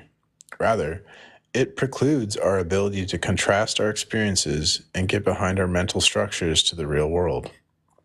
So some people will think that, oh, look, I see the pen, Jake sees the pen, and Mary sees the pen. And since all 3 of us see the pen, then the pen must exist in an actual world. It's objective, right? But if we all have the same, like, how do I explain this? If we have a uniform, all that proves is that we have a uniform experience, right? So all that is proving is that we have the same perception. But that actually, because we all have the same perception of something and no one perceives it differently, then it's hard to tell, like, where does, this is difficult to explain. So basically, maybe it's like color. Think of color, okay? So color doesn't actually exist, right? Color is just a frequency of a light wave, but you don't see the actual like light waves. You see the color. So the color is like a mental structure that our minds impose upon the world. So we know that we're not seeing the actual like light wave frequency, we're seeing the color. That's a mental structure imposed upon the world. It's not really there. The color's not really there. It's actually a frequency. And so the question then is, like, where do our mental structures start and stop and the real world begins and ends and all that? And if we're all looking at something and we all see the same color, that just means we all, humans in a uniform way, mentally structure the world the same. So that doesn't be just because Jake and Mary also see the pen, because we don't know if it's our mental structures, like color, that our mental structures imposing that pen on like some perception of it's not actually there. Like the color's not actually there. So we don't get to objectivity if everyone's mind imposes the same mental structure on the world. It just actually hinders us to get to objectivity because since we all have the same mental structures imposed upon reality, we can't compare and contrast like what is the actual world and what's the mental structure. This stuff's kind of hard to explain.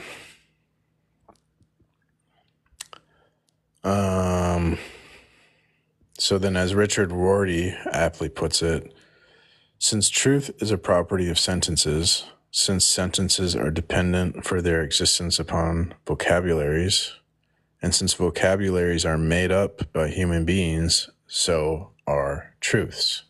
If at bottom, vocabularies really are made by human beings, then Rorty is right. But of course, we're going to say vocabularies are made by God. So we escape this problem. The inductive problem. The secular man cannot justify his habit of making inductive generalizations. Hume argued that inductive generalizations are not even probable. Inductive generalizations are like when we say like, oh, I burned my hand on the hot stove, so in the future, when I touch a hot stove, I will burn my hand. That's an inductive generalization. So secular man cannot justify that our belief that in the future, when I touch the hot stove, my hand will burn because in the past it did. We can't justify that. It's just a habit of how we think about the world, is what Hume says. And Hume says that they're not even probable, that no number of particular instantiations of an event can justify a universal description of that event in all places in all time. So no matter how many times we burn our hand on the hot stove, it doesn't justify us that in the future, when we touch a hot stove, our hand will burn. Hume points out that for one to argue that induction is even probable, they would have to make the case for causality and the uniformity of nature, okay? And they can't. But guess who can? Christians. Christian revelation justifies causality and the uniformity of nature. And the only reason they want to deny it is because they don't care about making sense of how they actually experience the world. They just care about no God. So Bertrand Russell expresses the problem well. Bertrand Russell, rabid, foaming at the mouth, atheist, philosopher. Bertrand Russell expresses the problem well. He says, what these arguments prove, referring to David Hume's arguments about the problem of induction, what we were just talking about, the universal or inductive generalizations, but the hot hand to the stove. What that argument proves, and I do not think the proof can be disputed, is that induction is an independent logical principle, incapable of being inferred either from experience or from other logical principles. That means you can't be proven empirically or rationally. This is what Bertrand Russell is saying. And he says, without this principle, science is impossible. Without this principle, science is impossible. You guys are just hearing me say what Bertrand Russell says, the atheist, right? That this is unescapable proof that science is impossible because we can't rationally justify the order in the world, and we can't empirically justify the order in the world. This is Bertrand Russell. This is not my Christian opinion. Okay. Emir Lakatos says, another atheist, right? Or he's not. I don't know if he's atheist, but he's never expressed any religious position as far as I could find on Google. Google says he has no religious, says he's never said anything about religion, according to Google. So Emir Lakatos says, one can today easily demonstrate that there can be no valid derivation of a law of nature from any finite number of facts, but we still keep reading about our scientific theories being proved from facts. Why this stubborn resistance to elementary logic?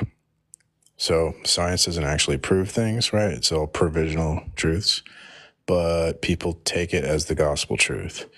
When we see on debates, on a lot of these debates on TikToks that I see, where they'll be like, oh, this scientific study, just science says this, just science says that. And then they argue by just presenting BS science. It doesn't actually prove anything, but we all live in the fantasy science world where science is the gospel truth. And we don't think about the metaphysics behind it, because they want to tell you that, oh, ignore philosophy. Science is the truth. Philosophy's dumb, right? It's because philosophy makes a fool out of, like, it exposes how science is really, like, doesn't prove shit. Anyways, now Karl Popper also thought that Hume's arguments against induction were insurmountable. So he advocated the abandonment of induction and proposed his theory of falsification as an alternative. Have we heard this, guys? Falsification. You can't falsify God.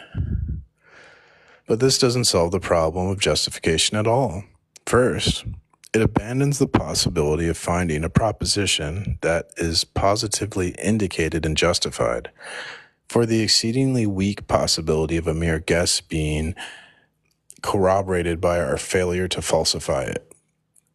Secondly, given our ability to manufacture secondary hypotheses to protect a beloved hypothesis from falsification, no proposition can ever be clearly falsified.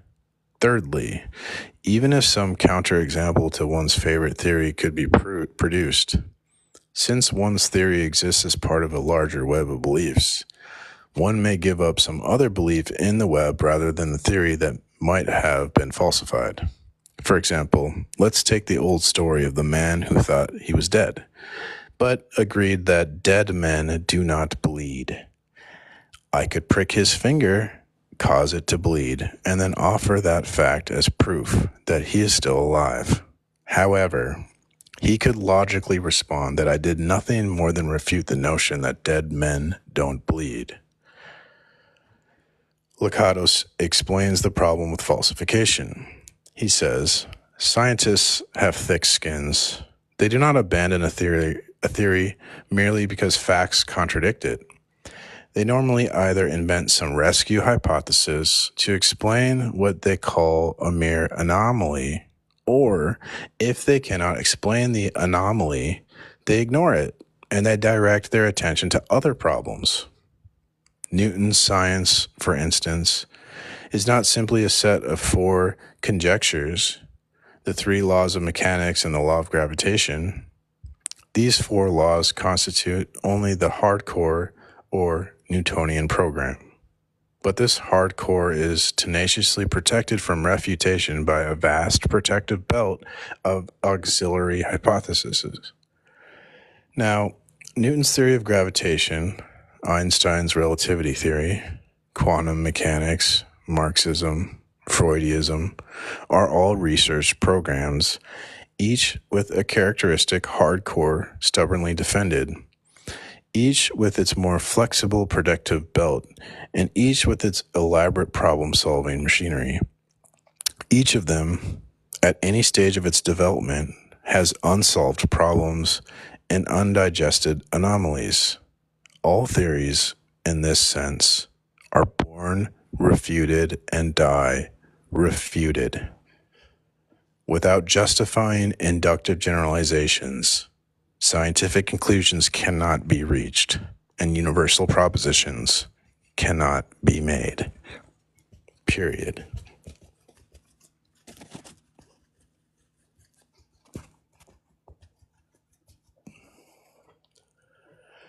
The uniformity of nature. Now, universal propositions also make claims about all future instantiations of the subject, but this is only so if nature is uniform, and secular man cannot demonstrate the uniformity of nature. He can argue that the future will be like the past only if he already knows that the future will be like the past. Bertrand Russell explains it well. It has been argued that we have reason to know the future will resemble the past, Because what was the future has constantly become the past and has always been found to resemble the past, so that we really have experience of the future, namely of times which were formerly future, which we may call past futures. But such an argument really begs the very question at issue. We have experience of past futures, but not of future futures. And the question is, will future futures resemble past futures? This question is not to be answered by an argument which starts from past futures alone. We have therefore still to seek for some principle which shall enable us to know that the future will follow the same laws as the past. And that is God's revelation that will let us know that. Thank God. Amen. Again, without a justification for the uniformity of nature, no scientific generalizations can ever be justified. The deductive problem. Okay, so without a justification for induction and for the uniformity of nature, no universal propositions can be justified. Without any universal propositions, man cannot make use of deductive reasoning. Logic. Secular man can make no direct case for the validity of logic. He cannot even say what logic is. Is logic a substance? Is it a property? Is it concrete and particular, or is it abstract and universal? What is it and where is it? The problem is particularly difficult for materialists, not having a category for non-material universal entities. They often suggest that logic is merely a convention. This, of course, makes it arbitrary and destroys its universality. Metaphysics and logic are very closely related. Do we know a priori, do we know without experience that Eastern monism is false? If not, then possibly all is A, and there is no non-A. But if there is no non-A, then are the laws of excluded middle and non-contradiction meaningful? How do we know a priori without experience that the monists are wrong? How exactly do we know that all reality must conform to these principles we call logic? How do we know that there exists in the world some universal principle that says if all men are mortal and Socrates is a man, then he absolutely must be mortal? Can inductive or deductive inferences be marshaled on behalf of logic? We have already seen that the case for these principles themselves cannot be made. More to the point, induction and deduction are methods that presuppose logic, and therefore any direct case for logic is necessarily involved in circular reasoning. One may be tempted here to respond that because no counterexample can be imagined, the universality of logic is undeniable. But does the mere fact that we are psychologically so disposed that we cannot think of the world in other than logical categories justify us in concluding that the world is bound by those categories? Why should we think our psychological limitations are descriptive of the entire universe? A psychological inability to modify the way we think about the universality of logic does not prove it is in fact universal. It merely means we cannot modify the way we think about it. If we cannot answer these questions, what are we reduced to? Many of us consider logic to be the bedrock of our worldview and our theory of knowledge. But what kind of foundation is this? Do I say, I don't know what it is, I don't know why I believe it, and I don't know if it applies always, but it is the solid foundation on which everything else is built? We're not trying to refute logic. We're merely pointing out the inability of man, unaided, to account for something so central and basic to the knowing process. You see, none of these foundational notions are meaningful or are justified individually. Rather, they all find their meaning in a worldview that is itself justified. These problems and others are what I refer to as the jumpstart problem. How do we jumpstart the foundations of our epistemology? At this point, it becomes clear that autonomous philosophers have been reduced to wild guesses as their foundations. Most people hold to all the above listed beliefs, but they do so as articles of blind faith, not justified beliefs. Given the problems discussed thus far, many contemporary philosophers such as Nietzsche, Quine, Rory, Unger, Harman, Leroy, and others have become skeptics to the possibility of objective truth. According to Richard Boyd, the consensus among philosophers of science is that foundationalist conceptions of knowledge in general and of scientific knowledge in particular are untenable. Rather, they have given up the possibility of truth in any traditional sense. So there you go. There you go, from the horse's mouth. Hey, Precept. How are you doing Hey, today? what's up? Doing well. A tribe called Chum. Jesus was the P. Diddy of Nazareth. No. Come P. on, Diddy. dude. Yeah, I was looking into the P. Diddy thing. He had satanic altars at his parties where they were doing the things they do, the hedonism. I'll say that. That's what we'll say it is. He had satanic rituals where they all did their naked hedonism stuff. So it was the opposite of Christian.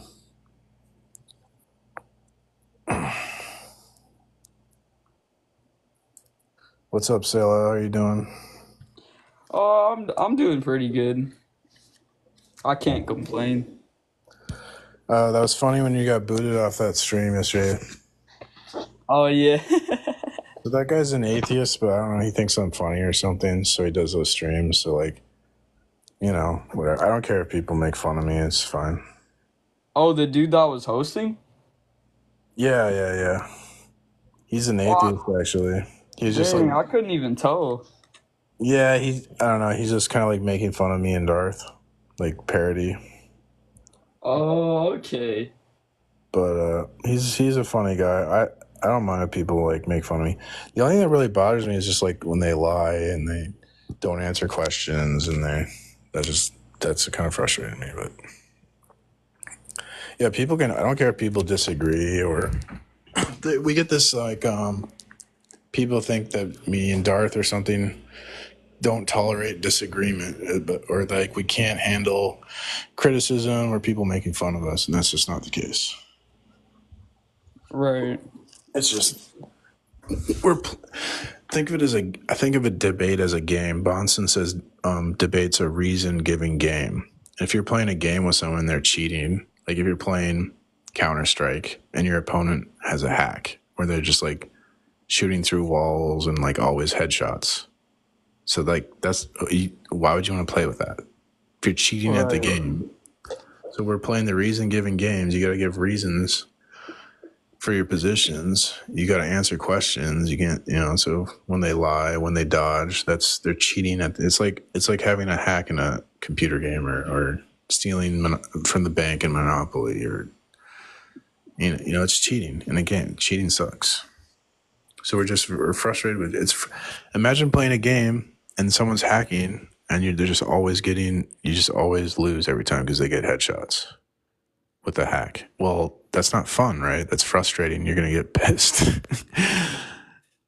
You're gonna be like, you're gonna rebuke them. You're gonna call them a hacker and a cheater, and you're gonna like not play with them. So that's all we're doing. If you're lying, if you're not answering questions, you're cheating. Hey, Yeah, that's true. And then they think that you guys want to like try to debate them again. Like nobody wants to go. Yeah. Nobody wants to go against a cheater. They think like getting kicked is like a victory or something. Right. Because they think you guys are running, but realistically it's the opposite. Like, there's that guy that's his name's like Matthew. He's an atheist. He goes live on TikTok, and I tried talking to him, and like he told me that he did not believe in the uniformity of nature, which is a lie. Everyone believes in the uniformity of nature. So, and then he's like, "Why don't you ever want to come up and talk to me?" It's like, well, because you just lie. Like, for him to even talk, he has to believe in the uniformity of nature.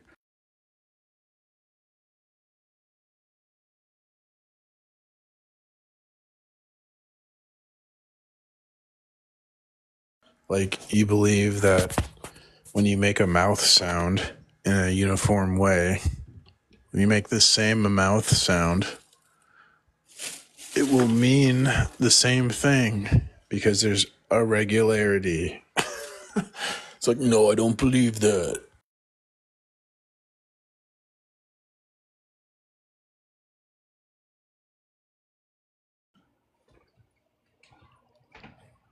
Yeah, honestly, some of these people, I don't even believe that they don't believe that there's a God. I really think they just hate God. Like, it's kind of ridiculous how a lot of these people claim that they don't like believe in God, and then they get mad at God. Like, why would you get mad at something that you don't even think exists? Like, that's crazy. Yeah. If they really didn't believe, they wouldn't have an emotional reaction.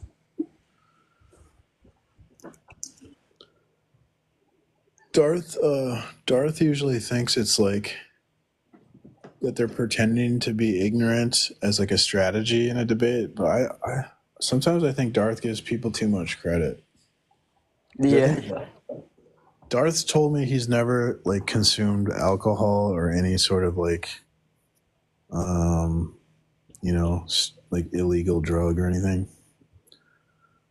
So he's never even drank in his life. So I think like his brain probably works better than Yeah. the people we talk to are like drinking all the time and doing other things that, might affect their cognitive function abilities. So I think a lot of people are just kind of like really, really, they don't think. They don't even use their thinking. Yeah, they're like slow. Mm-hmm. The poor lady that was getting all emotional yesterday, I honestly, like, I think she was drunk. Like, I'm not trying to be rude, but We cannot. I think we have to avoid talking about those things. I think we can get in trouble for talking about alcohol and use of substance is. We have to like do the stupid TikTok. Welcome, guys.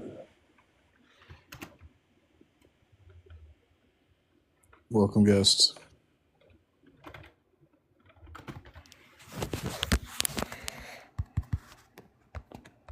Yo, you there? This me? Yeah, welcome. Did you? Oh. You Hi. So, you said, well, I happened to see one of your earlier streams, and in conjunction with this one, I felt the need to kind of come on and mention something, because you say that debates are a game of reason, right? A reason-giving game, like you have to give a reason for your position, yeah. Well, earlier, you have clearly stated you're okay with the idea of the logical fallacy of presupposition. And that in and of itself is not reason. That's not a fallacy. Yes, it is. What's the fallacy? The fallacy is, you believe this is true, therefore it is true. That is the logical fallacy of presupposition. No one is saying that. No one says, I believe it's true, therefore it's true. That no one has said that. That's not. You say God exists, therefore God exists. That is the logical fallacy of presupposition. It's not the argument. That's not. Oh, well, it's a common mistake that people think that, but that's not. We're not. We don't just say, "Oh, God exists, therefore God exists." That's like really dumb. And where's your proof of God existing?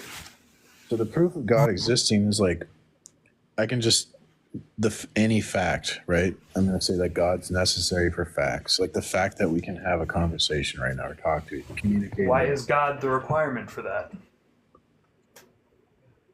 Because when we talk about the world, we speak of the world as if there's like order in the world, which is like a unifying description of reality. And why is that not just the way our brain functions? Well, why does it have to be from an outside creator? Because if the order in the world is just imposed on it by our minds, then it's not real. And that would mean that when you talk about the world, the words don't refer to anything that's real. So that makes your words a fantasy. There's no meaning or truth to anything you say if you take that. All right, so how can language work and language when language evolves? All languages sound like nonsense to everyone else that don't speak that language.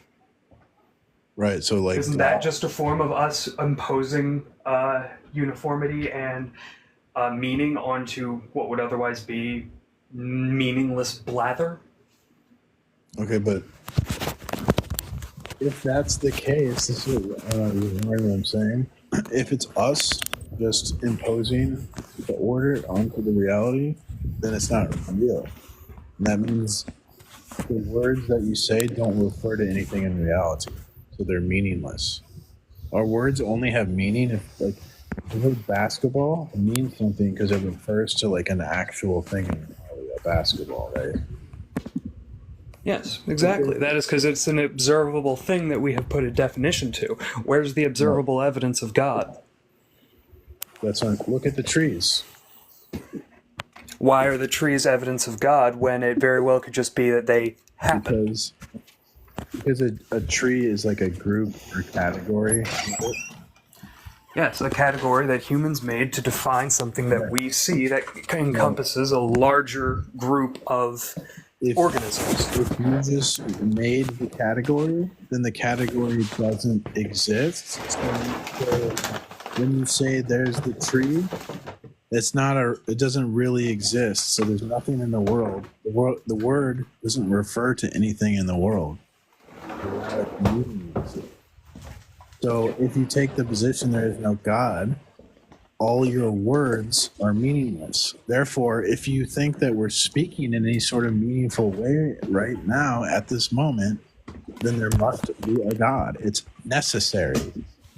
Why is God required for meaning? I just explained it to you.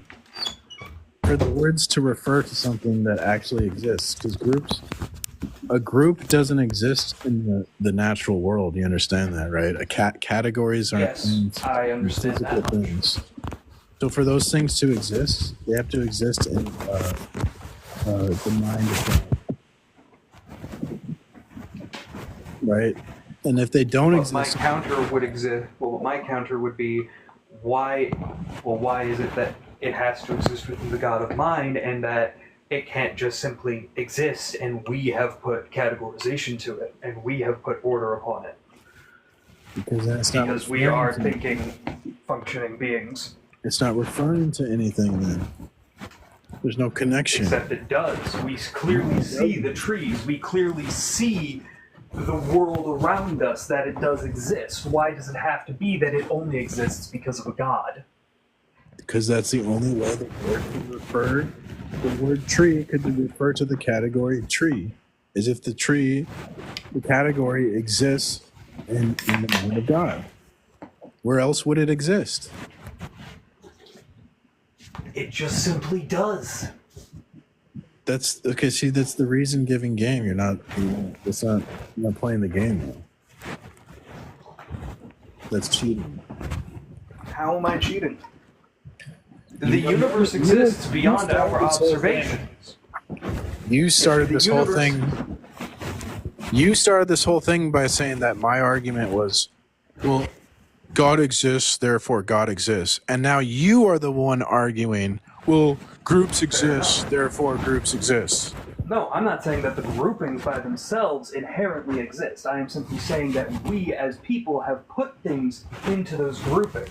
Things can be vastly different from each other within the same grouping.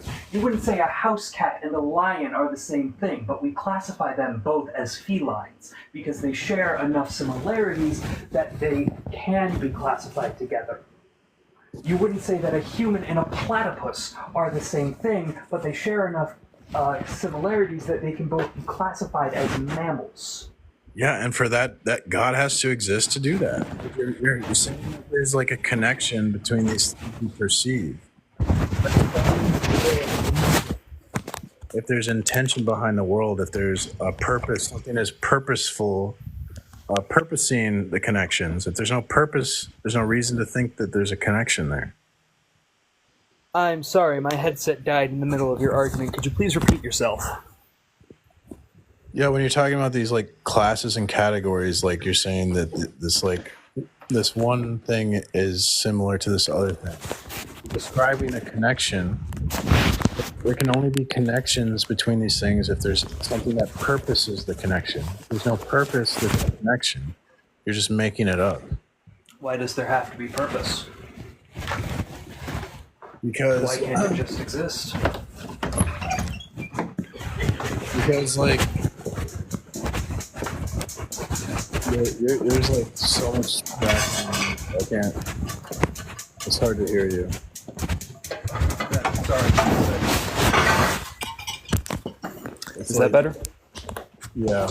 But there's like tons of like rustling. Yeah, sorry about basically, if you think of an apple, if there's no limit to the apple states of existence, then the apple state of existence would have no limit, and it could be anything. So at that point, you're getting down. Well, at that point, it depends on how far down you look. If you look at the atomic level, the atoms that make up that apple can very much become anything else. But we see it in the form of an apple. But those are just those things would have to have something limiting their properties too. If there's nothing limiting the properties of the apple or the states of existence, then the apple could just like randomly it could just get any properties. That's just not how physics works. I'm not talking about physics, I'm talking about metaphysics. Except that is part of physics. You're saying that the apple can just generate any properties, but at that level, but at the atomic level, its atoms are bonded together in the specific fashion that leads it to be an apple. Therefore, it can't just change randomly without any kind of exterior output. Yeah, but there has to be like intention and purpose that's limiting the properties of an apple so that they're those properties, and that those properties are purposefully connected to other things called apples that share the same properties. If you deny that like purpose and that intention, like how would you explain this connection between these two things? Like it's just random. How could that possibly, like, because presumably a thing could have any properties, right? If there's nothing limited. Right, and so like. But the limiter is the atomic bonds. But there's no reason to think. There's no reason to think these things would share properties. But by that same token, there is no reason to think that they wouldn't. Yeah, there is, because it only makes sense if there's like something purposefully or intending these things to share properties, or these properties to be connected in a unity. Why? Why is that the only possibility that there is something unifying them? Because then if nothing's intending the properties to be the way the properties are, then there's no reason to think there's like a limit to the properties or any connection to the properties, and everything would just be. You know how insane our galaxy, just the observable parts of the universe that we see are. There's a planet that rains diamonds. That's insane. You really think that that in a universe where that is possible, things just can't be? Well, something has to determine what's possible or impossible, or else anything is possible. And if anything is possible, then we couldn't like do science. Nothing would make sense. We couldn't like speak to each other. And so there has to be something that dictates the state of affairs, that makes things the way they are.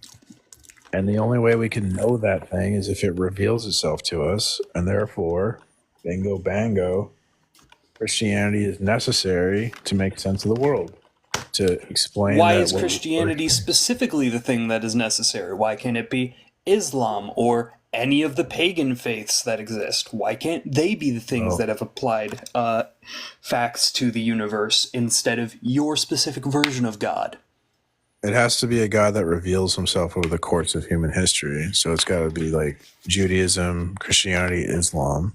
And then from there, we just get into a theological debate. Like Islam. By that token, the Greek gods were far more active in their area of influence than the Christian God has been in the decades and centuries of human history since Christianity has come to power. Yeah, they don't have revelation. So revelation is required because that's the only way to know the ultimate reality. Why is that? Because it's not something that we can perceive. We can't use science or philosophy to get to ultimate reality. The only way to know human reason and observation is too limited to know ultimate reality. So the only way we can know ultimate reality is if it takes the initiative to reveal itself to us. There's no other way out. And if you don't know ultimate reality, then you couldn't really make sense of our experience. You'd be left to like guesses and bias. You mean like the dozens of different translations of the Bible that exist out there? Oh, the Bible is that are all just working through a game of telephone? Oh, that's not the case. The Bible is like 98% accurate because we have thousands of manuscripts across time periods and locations to compare, and it's very consistent. So there's really no issue with like translations or anything. They all mean the same thing. All right. Well, let me bring up the next thing that I wanted to mention since I was on here. If we were created by a god, who created God? God is uncreated. He has aseity. Then if God does not need a creator, then why do we? Why do we? Because we're limited. We're finite beings. We wouldn't be able to make sense. Human knowledge and human reason and observation without the aid of God couldn't make sense of our experience. So we need God to make sense of our experience because we're limited beings. Why? Why do we need... Well, actually, we've already discussed this. It would be circular to ask that again. So I apologize for that. That's all right. I mean, you could think of it as like... Think of the number infinity. Like, for us to be able to understand the concept of infinity, there has to be an infinite mind like God, because a human mind couldn't contain an infinity, right? Because you can't have an infinite amount. You couldn't know an infinite amount of things. We're limited, and we can only know so many things because we're finite. Like your mind's like a hard drive, and it can get full, But God's mind isn't. So God's mind can contain and explain infinity, where our mind couldn't. So that's like why that's kind of like a way to think of like why we would need a God. Because we talk about infinities, like anytime you speak, you have to use the principle of one. And since one can be fractioned an infinite amount of times, every number contains an infinity. So to even like think about and grasp and use numbers, we have to have this analogical relationship being made in our minds, made in the image of God's mind.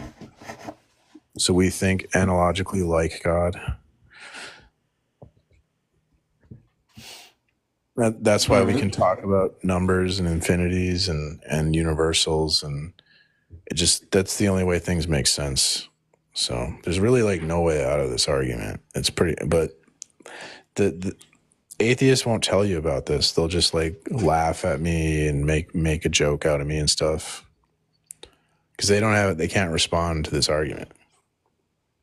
But it's like a dirty secret that I feel like atheists are being manipulated. You know how like there's prosperity gospel where they'll go, "Oh, Christians, donate all your money and then God will make you a millionaire." Well, that's a lie.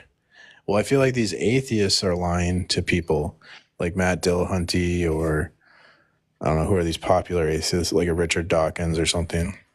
This idea that there can be no God is it's utter nonsense. They know they're full of crap that we can prove God exists.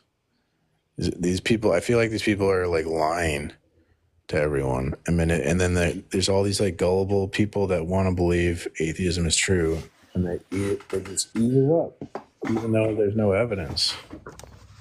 There's no logic to what they're saying. It's just like it's a complete house of cards. Like to think that atheism is like a tenable position.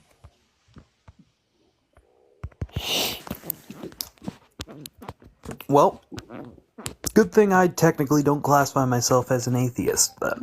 I consider myself an agnostic allotrist, and depending on the particular interpretation of God, mainly in regards to how the afterlife works, I would even classify myself as an anti-theist. Okay. Well, there's other people requesting to come up. Do you mind if I move on to someone else? Yeah, sure. Well, I wish you well, man. Thanks for joining. See ya.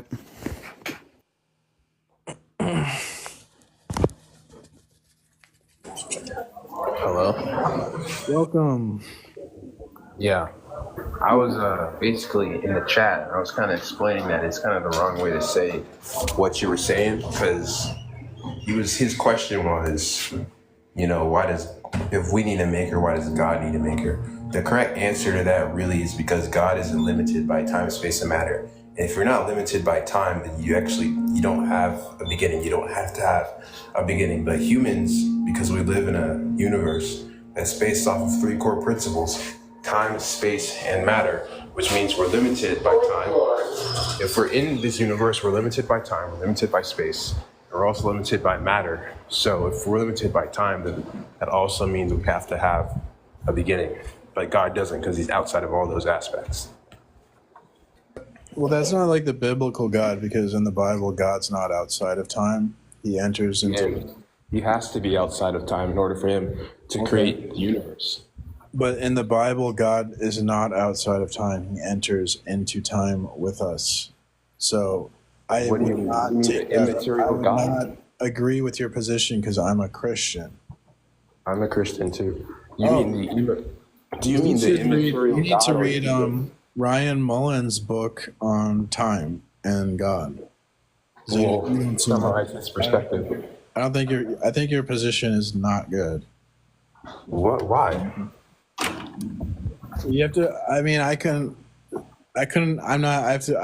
to read the book.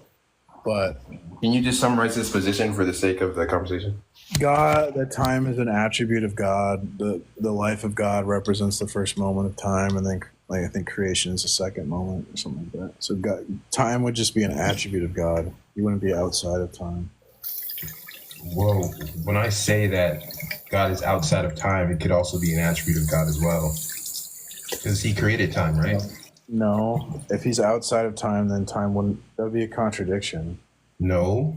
Yeah. Like, if I make a phone, that doesn't mean I'm inside the phone. Even though I made the phone out of materials that time is an attribute. It's like a property of God's, is what he is. I disagree, because then he would have to be a product of the Big Bang. Or that's the best explanation. I don't believe in the Big Bang. I don't believe in the Big Bang either, but I'm saying if you don't believe in God, then I'm not saying that you don't believe in God, but I'm saying that's the best explanation that we have to explain existence. So you have to start somewhere. Well, I think you should read Ryan Mullen's book and then come back and educate me. Bruh. But I like to read books. I'm Yeah. on the same side as you, right? This is all everything I said comes from Christian apologetics. Yeah, but like, I don't think you know what you're talking about. I don't agree with that. This stuff comes from like years of research, years I of know, reason. but It's like professional. Like you I'm can't just giving say it you on the. It's research. I'm very telling easy you, to understand. you need to look at what Ryan Mullins is saying. Ryan Mullins is the expert. I honestly, when you were talking, no offense, but like I don't like to come here for a debate and argument and stuff. But I didn't think you really knew what you were talking about. It didn't really make sense to me. And All right. Well, I do presuppositional apologetics because I think that we can't just like throw evidences at each other because we disagree about evidence at a foundational level. Since like most of them are going to be naturalists, so they're not, even if you prove with evidence that Jesus resurrected, they'll look for a natural cause to the resurrection. hold on, can I? Are you saying because God entered time? Are you talking about Jesus? Not only Jesus, but that would be partly Jesus. There would be, but not just Jesus. Like he talks to Job. Mm-hmm. How could he talk to Job? He doesn't. He's not in time. Well, because he's God. He created. If you're God and you create the universe, you think you wouldn't add some kind of way you can manipulate He's not that? timeless. Then he's not timeless, though. He is, dude. You realize if you're bound by time, you have to have a beginning. You have to. That means that God had a creator or he had a cause. If you're not bound by time, if time is his attribute, then he is time. That's fine. I mean, sure, you can believe that, but he's also outside of time. I wouldn't say. You should read Ryan Mullins' book. Well, can you summarize his position? You can't just tell me. No, I need to read the book. I'm not. See, I don't debate about this. You haven't read the book? No, I haven't. I need to read it. There's a lot of books I need to read. I'm working on it. Really tell me that. Can you, unless you can summarize his point of view, because I'm curious about it. Well, that's why I'm suggesting I'm not the person to talk to. Well, I kind of think that's a bit hypocritical, no offense, because you're telling me to go read a book that you haven't read, and supposedly it's better than my point of view, but you don't actually know. You're asking me questions that I'm telling you I don't have the answers, that the answers are in this source. That's not hypocritical, you dipshit. What? Dude, chill the frick out. Yeah, get the hell out of here. All right, bro. Calling me a hypocrite. What a moron. That would be like that would be like like a parent telling their kid to not go into this bad habit, and they're in the bad habit. Like I don't think that's hypocritical. How many times did I tell him that I haven't read the book? I'm not the one to ask this question. I just kind of know about this book. Here's, if you want more information, go. Like, was I not being polite? And he just kept badgering me. Yeah, and then you even gave your, like, he asked you the first time, you summarized the position the best that you could, and then he pretty much just responded with no, that's not true. What the hell? I'm not an expert on this. Like, I don't debate. Like, why are they asking me questions that I'm like, listen, I don't know the answer. Here's where you find more information. And then he wants to bicker with me. What the fuck? No, that's hypocritical. That's Dude, people are weird, man.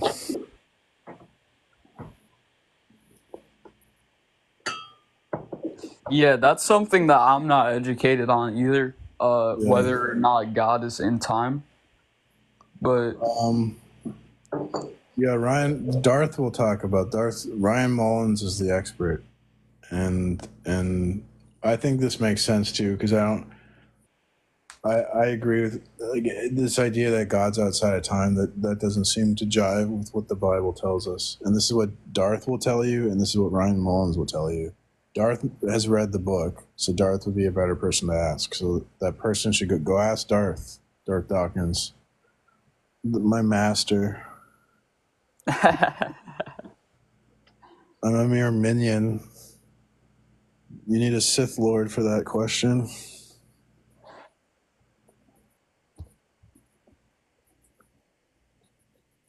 Yeah, I think you're right about what you said earlier. Like, that makes a lot of sense.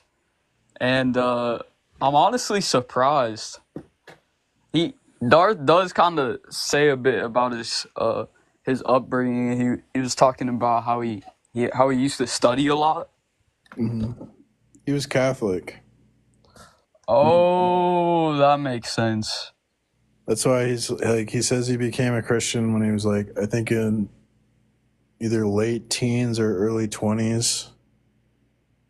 And he's born again. And he describes himself as a non-denominational evangelical, something like that. Huh. We disagree on things, you know. Yeah, I mean, I even disagree with Darth on some things. It's nothing like I don't see. I'm happy. I don't think we have to like all have the exact same theology. Like, it's okay if we have differences as long as we both believe Jesus is Lord. We both believe we're sinners and he died for our sins. As long as you believe, as long as you're not a Mormon. Right.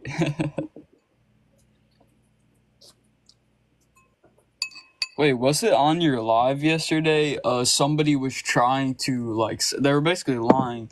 They were trying to say that the Quran was an extension of the Bible.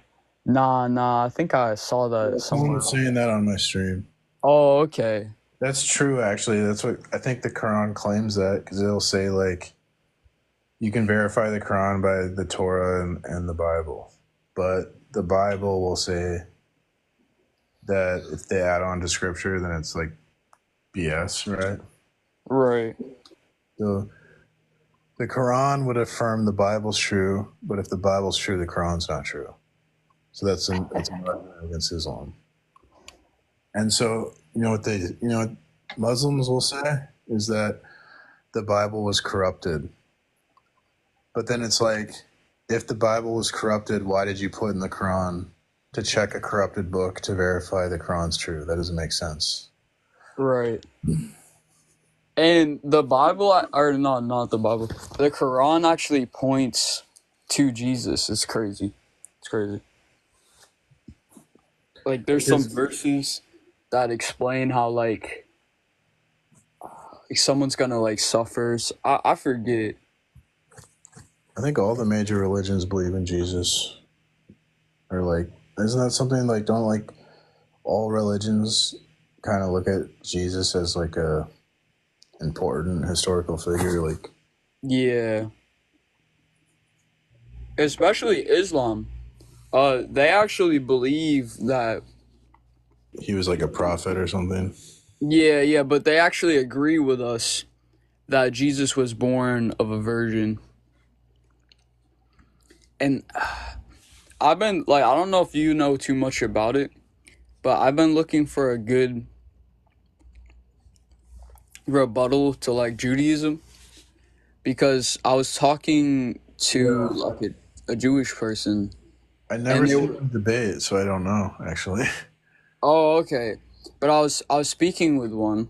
We were just having a conversation, and she was I brought up how in Isaiah the virgin birth was like prophesied or whatever, and apparently the Hebrew or Greek word doesn't like explicitly mean a virgin. It means like a young girl, which is assumed to be a virgin, but I don't know. They have like an argument against the virgin birth. But in Matthew, they actually, what did they do? I think it's like the Septuagint. Because like, the expression like she made a man out of him, or like when you don't become a man until you lose your virginity. Have you ever heard that expression? Like, you became a man that night? Yeah. So that's kind of how they talked in Hebrew. This is what I heard, right? So the word girl refers to like a virgin, basically, and then once you're not a virgin, then they call you a woman. So everyone that's called a girl is a virgin, and that's how they talk. That's what I heard. An explanation. Okay, but the girls, her like rebuttal to that was, you wouldn't know for sure if she's a virgin or not. So, like I don't know. I don't think that's a very good argument. But I was trying to find out how to kind of rebut that or refute that, because obviously we're Christians and we agree that Jesus is the Messiah, and a lot of Jewish people, they just don't agree with that. Which, I mean, I still think they have like a chance. But I was asking them some good questions, like, where do you get your atonement? And they would just say, like, oh, repentance and stuff. Well, I like to think that God is more concerned with like our hearts and like, do we love others than like what do we think is true in our mind. But I don't know. I could be wrong.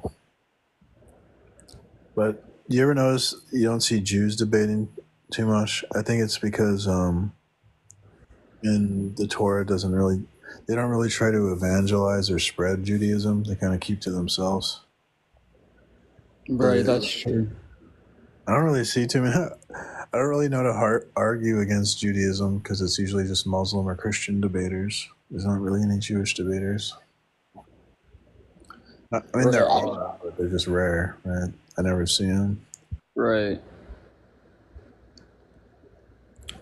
I don't know. I think they will be like judged on their faith. So like, as long as they put their faith in God, you know, they can be in heaven the same way we can. But I don't know, like, how do you have atonement for your sins if you don't accept the Savior? That doesn't sit right with me.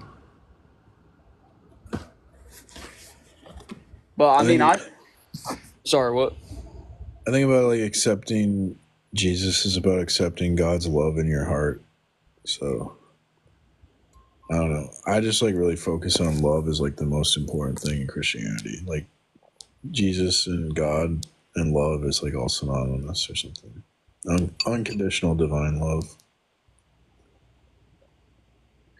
Right, I think there's a verse that states how like if we give up like all that we own or something like that, but we don't do it out of love or with love, then all that meant nothing. So like I agree with you. Like it's important to do things with love. Be loving.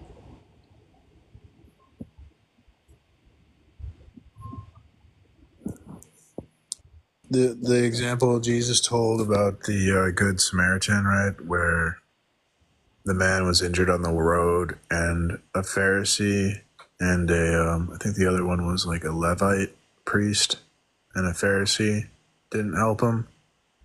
So the Levites and the Pharisees were people that like were thought of as like righteous, and they followed the law, right? Right. But the Samaritan was someone who was looked at as like they didn't follow the law. They didn't do the right thing. They were not righteous. But in the story, it was the Samaritan who actually showed God's love by helping the man. He gave him, I think, money, brought him to a hotel and paid for like his stay at the hotel. And so Jesus says the Samaritan was justified, which was kind of a radical thing to say, that a Samaritan could be justified when Samaritans were kind of looked down upon as people who broke the law. So that makes sense. I'd like to think, because I don't like to think of people like going and being punished and being eternally separated from God. I like to think that everyone as a relation. I want everyone to have a relationship with God, and then I don't know. I think it's more important what's in our hearts than what we mentally think is true in our beliefs. Because like no one has 100% the correct beliefs. Like we're all gonna like when we die, we'll find out where you were wrong about things. Some things. I doubt anyone's gonna die and they're gonna be like, you were 100% right about everything you thought was true. I don't think that's realistic. Right. I mean, yeah, I kind of agree with that. In regards to like people who don't have the gospel preached to them, people who don't have access to the Bible and the truth. Yeah. And then there's people that died before Jesus was born. Whatever. But I think just like solely on living our life separate from God, like the people even in this chat trying to like mock you and stuff like that, mock Christianity, discredit it. I think solely off of them rejecting Christ and living their life separate from God, like will be their own, like kind of like the reap what you sow.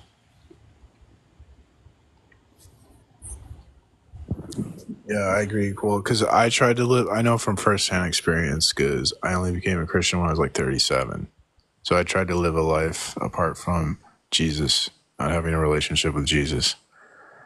And I know firsthand, like I could not do it on my own. Like I was miserable. And I think people can like delude themselves for a long time to avoid that. But there's just like pit of despair and people who don't have a relationship with Jesus. And I think that like we see that like in our interactions with the debates. You can see the despair is on like full display. Like, gee, we only have hope through Christ, I think. And I didn't have like joy and peace and happiness until I became a Christian. Right. I mean, I'm surprised that last guy you were debating, the one before the Christian, really said what he said. He pretty much said, like, why do we need purpose? What's the point of purpose? Like, I find it just kind of sad how people live their life that way. Like, oh, we don't need purpose. Because if I didn't have any purpose to my life, I wouldn't find any reasons to wake up in the morning, to get out of my bed. Like, I would pretty much just live a life of nothingness. Yeah. And there's problems. Like you could say maybe my purpose is my family, and you're motivated by your family to get out of bed, and that can actually work. But what would happen if like there's some, God forbid, an accident and you lost your family, and then your purpose is gone, and you're completely like, you realize how you really had nothing. Like you have nothing. And a Christian though, like the worst things can happen to us, and we always have this like foundation in Christ, and this rock. There's always going to be a purpose. We could lose all my family, I could lose my job, I could be outcasted from society, but I will always like have a relationship with Christ and purpose, and that will like never change no matter anything in life. And that's like a rock solid foundation that no one can have if you don't, without like God. Right, and that kind of ties down to the fact that like everything is temporary. So even though we may lose all of our temporary possessions, our temporary life, we still have that foundation. And it just sucks how a lot of these atheists are willing to gamble their life and just, hold to the position that they're agnostic. But I don't believe it. They obviously reject God in their heart, reject Jesus. They don't. We're really good at self-deceiving ourselves, and I'm sure like I think everyone does, including me. And the problem with the self-deception, it's hard to know when you're doing it because of like confirmation bias, because we all, even just like when you think something's true, that creates a bias where, because we all want what we think to be true to actually be true. So it can be, self-deception is something, I think, yeah, people will just like deceive themselves into thinking that like they don't need God or God's not real, etc. Bonson, he talks about self-deception. I've been meaning to watch that. I think that'd be good for apologists to look into self-deception because it helps explain.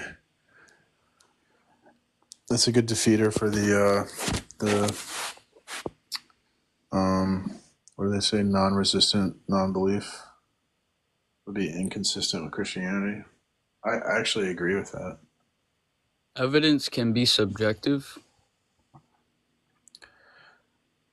What is this guy talking about? I don't know. If evidence is subjective, then it doesn't make sense. Isn't that applied to the same like way in morality? Then you could contradict yourself. Right. Hey, what's up, guys? What's up? So, if you look up the word evidence, you'll notice that it doesn't say that evidence has to be objective. Evidence, like for example, we can have our evidence of God, and it's subjective. We can see that the universe is beautiful, and You don't know what you're talking about. No. Evidence is objective, but no, it's not. It's not. It's not defined as that.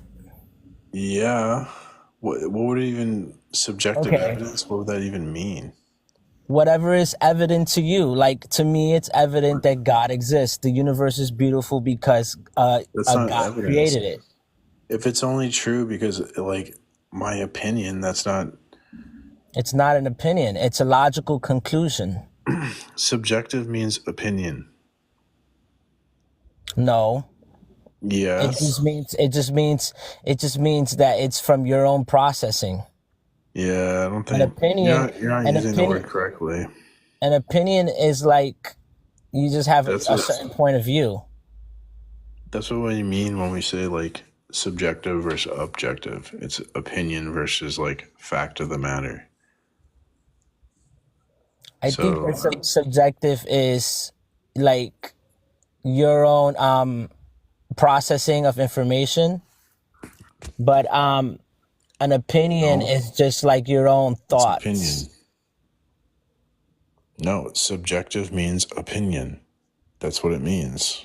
That's why you can't. That's like you're saying there's opinion evidence. That doesn't make sense. I think. Well, I don't know. What's up, Jason? I'm thinking that there's evidence based on what you can gather. Like you can look at things like evolution. You can look at, what science is out there and whatnot, and you can gather your own information. And people may not know it or understand it. That doesn't mean that it's not, evidence. It's still evidence to you. Bro, you have no idea what you're talking about. But are you a Christian? Yeah, I'm Christian. Well, we do like the precept argument here where we say like God's necessary for evidence at all. And evidence is going to be like what we would call like objective, like objective knowledge. It's not like based on opinion. We have to give logical proof, logical argument for why something's true, or like empirical evidence. So, if the universe is beautiful, is that objective or subjective to you?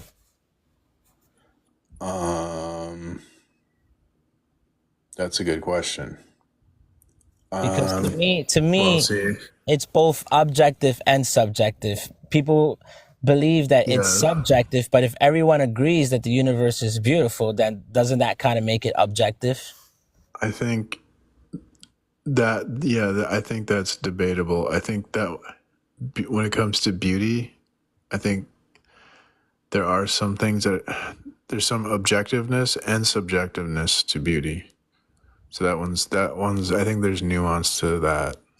But I think there's arguments to be made that, yeah, like beauty would be an evidence of God because it's sort of in a transcendental category, I would say. So that's what I'm saying. That is my evidence, but people don't believe that that is evidence. But to me, it's a logical conclusion that I've made that it's like, that's evidence, but they won't consider that evidence. That's what makes that evidence subjective. Right. So you guys no, you guys just disagree over what is evidence. It doesn't make evidence subjective.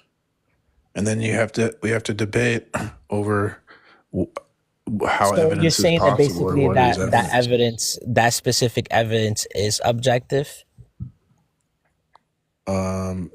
Beauty? Yeah, the fact that the universe is fine-tuned, that the universe is nuance. The fine tuning. No, you can't do these arguments. You have to do precept. You have to talk about our biases of like how we even interpret evidence. Like if someone's a naturalist, do you know what a naturalist is? It's someone that they don't believe there's anything supernatural, right? There's no supernatural explanation to anything. That's a naturalist. If you convince them with evidence that Jesus resurrected, they'll believe the evidence, but they don't believe in the supernatural. They'll say, well, there's a natural, there's some natural explanation for why he resurrected, whatever that is, right? And so we have to convince, if someone's a naturalist, we have to convince them first that the supernatural is possible, and then we can present the evidence. Then if the supernatural is possible, then when you present the evidence of the resurrection, like it's going to be likely that it was God that resurrected Jesus, not a natural cause. So we have to address that issue first, of like get them to understand the supernatural is a possibility. Right. And to do that, we have to do a presuppositional apologetic, or a transcendental argument for God. It's the best argument against atheism. But what I mean by, we were talking about that the universe is beautiful, and then we were talking about something else, the fine-tuned theory. So the fine-tuned theory is based on the fact that these laws of the universe, that are actually natural, they're natural laws, they're part of nature.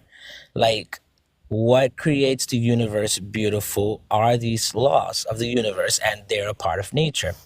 So it's a form of art that is in the universe, because it's not just on this planet, it exists all around the world. For example, that guy gave the example of how there's a planet that it rains diamonds.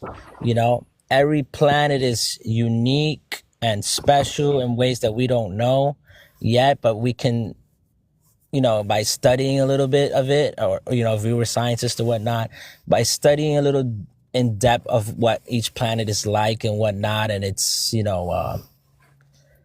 it's just basically like it's, how can you say that? It's distance from the sun, it's planets, whatever, it's sky.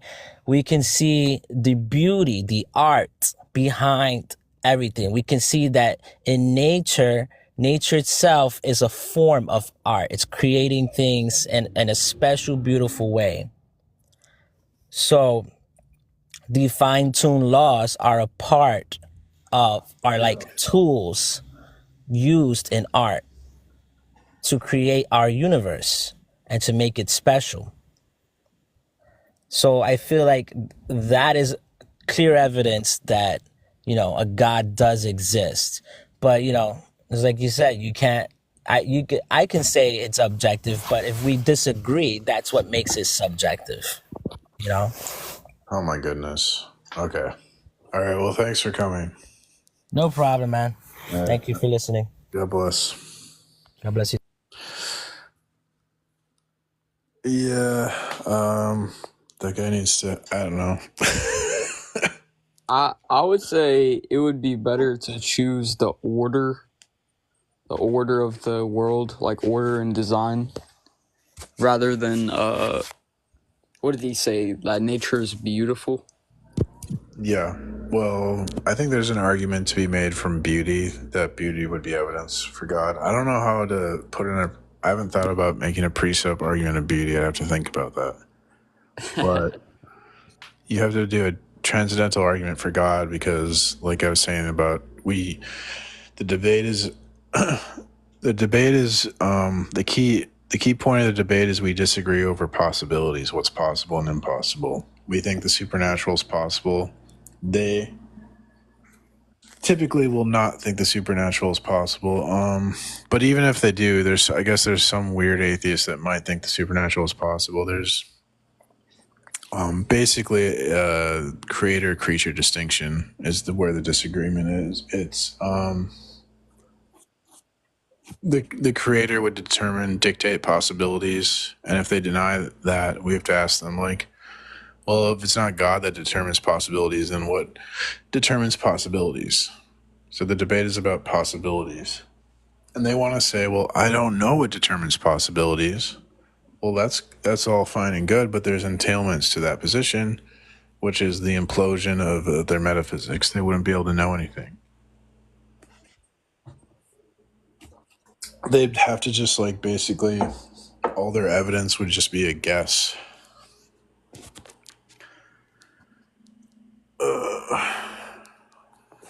Right. Because it has to do with the fact of our limitations, that our reason and our observation alone without the aid of God can't get us to, like, knowing the world.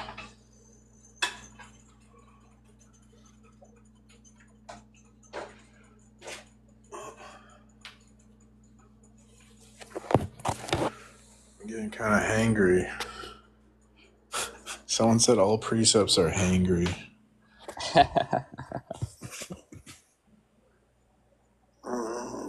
Yeah, I honestly don't see the problem with presuppositional like apologetics.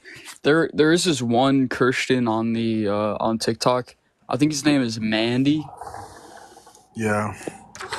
And I don't know if I believe that person's a Christian. oh, okay, but for some reason he says hates that precept. tag is circular. Yeah, he hates precept. He DMs me a lot. He doesn't know what he's talking about.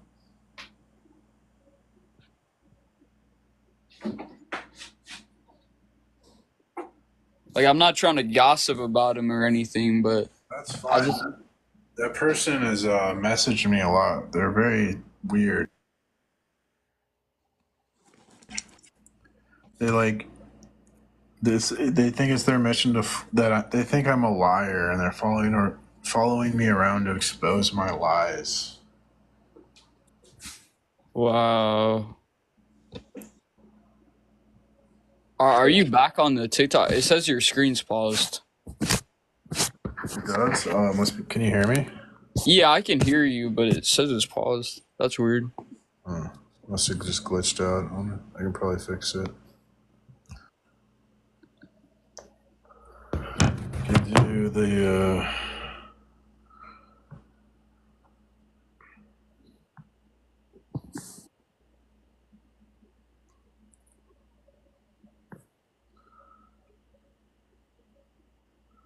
what? That is so weird. What? Can you see it? Does it say that your screen is like there? Can you see it? I see the guest thing, but I can't see. I can't see like the screen where it says like God exists. Oh, really? Huh.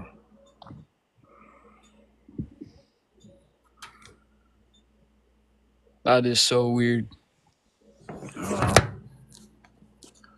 Maybe TikTok glitching.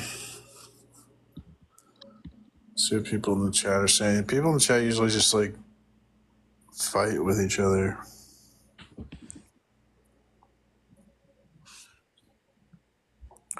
Yeah, they're just fighting with each other. Atheism is just choosing to reject and not believe. The evidence is there. Evidence doesn't have to be objective. Evidence can be. Oh, that was that guy that was on. Yeah. I don't think he knew what he was talking about. Yeah, I don't know. As soon as he said that, what was he saying? Yeah, like his best argument was the universe is like, or the earth is beautiful. That's subjective evidence that God exists. Something like that. Oh no, what did he say? Well, He said that the definition of evidence doesn't include objective or subjective, so it's subjective. I believe in objective beauty, but I think that's only possible because of God. That would be like an evidence of God.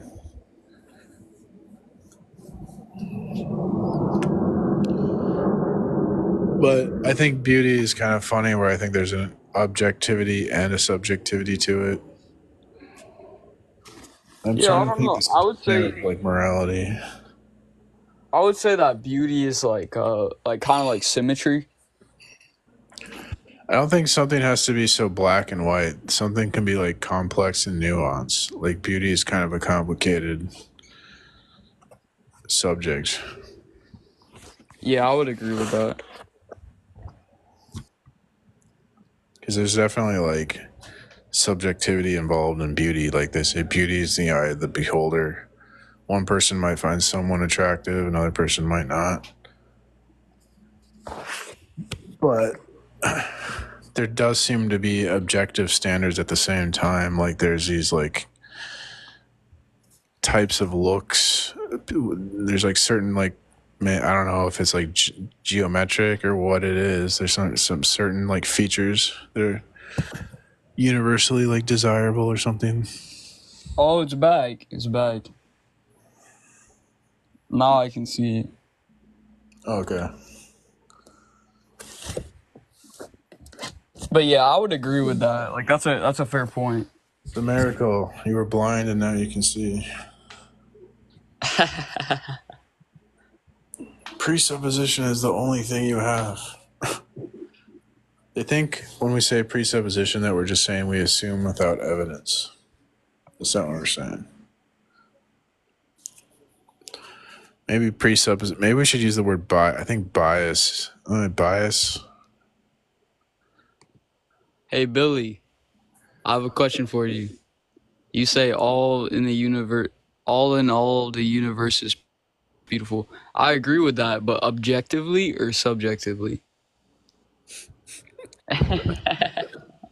The sun gives us cancer. That's a pretty good atheist argument, right? The sun gives us cancer, therefore atheism. Oh, right. It's just God's fault, that the sun gives us cancer. Because God made the sun, and that's just... Like, we didn't rebel against God or anything. We didn't ask God to take a step back from the earth. No. Yeah, I realize because something is deemed conventionally attractive doesn't make it objective. I understand that. But I still think that there is something like an objective truth that an artist will draw upon when they make their art. It's not just, you can just do whatever you want and it's beautiful.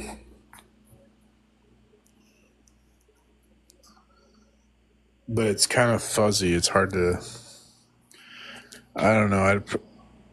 I used to try to like think about I heard one good argument about beauty. There's something about how like it was like it's not really a good argument because it's probabilistic, and probabilistic arguments for God don't work. But the argument was something like for beauty to be appreciated, only a mind can appreciate beauty, and that the universe contains beauty.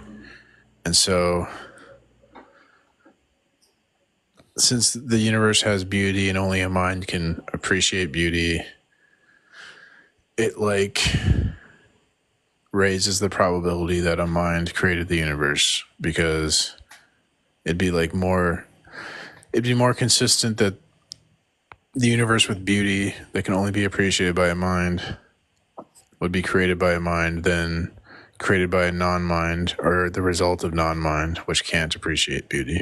Something like that.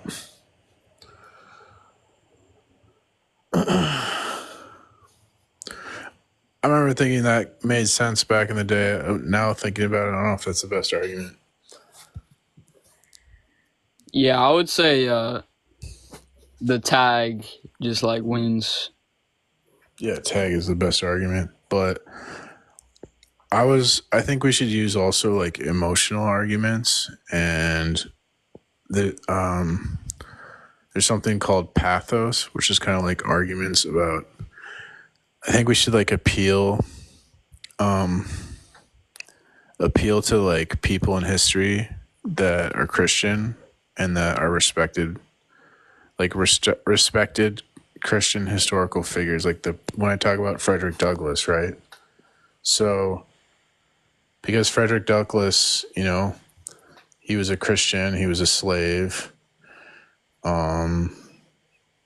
was a minority, and he was respected by Christians and non-Christians. So when they bring up like slavery in the Bible, like it's a good like I can be like, well, this person in history was Christian and a slave, and he thought Christianity was against slavery. So I think those are good. I think those are good arguments too to look appeal to like Christians in history that have like earned respect from everyone. It's called pathos.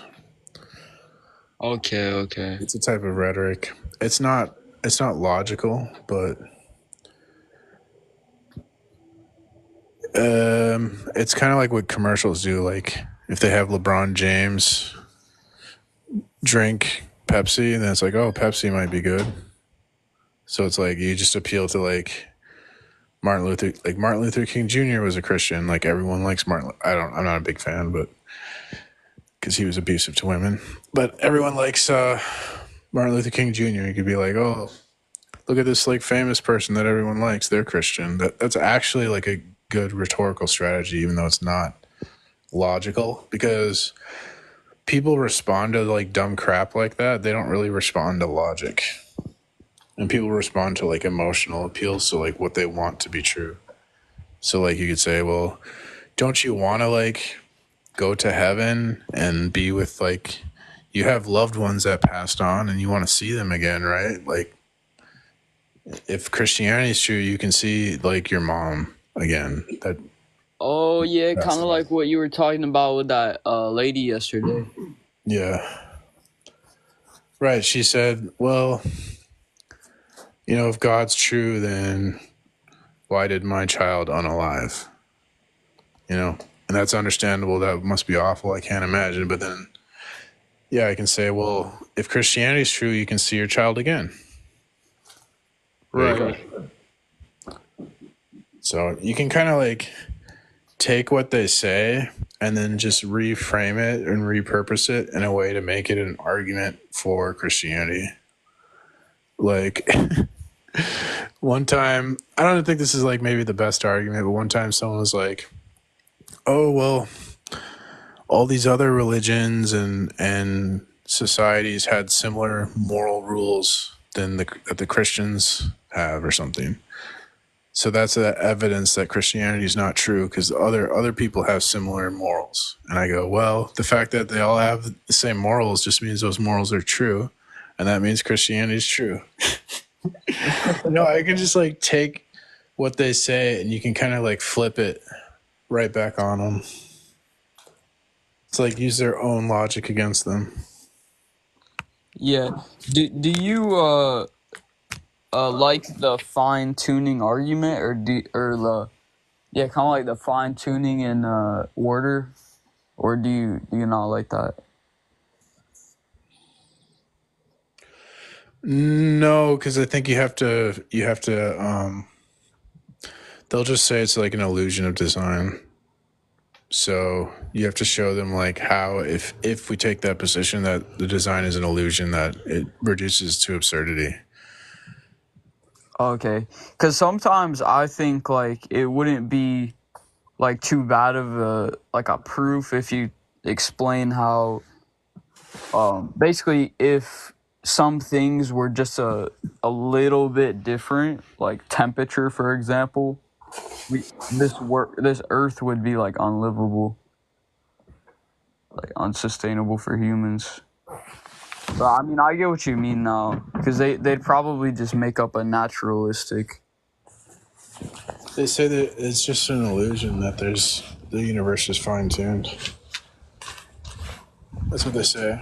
Or they could say like there's a multiverse, there's an infinite multiverse, and we just happen to be in the one that works. And I did try to like say that to somebody one time, and they just started saying like, "Oh no, our universe isn't sustainable."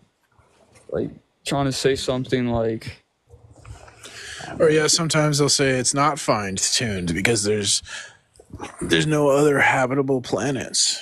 If it was fine tuned, then every planet would have life. So there's ways they can weasel out of that argument.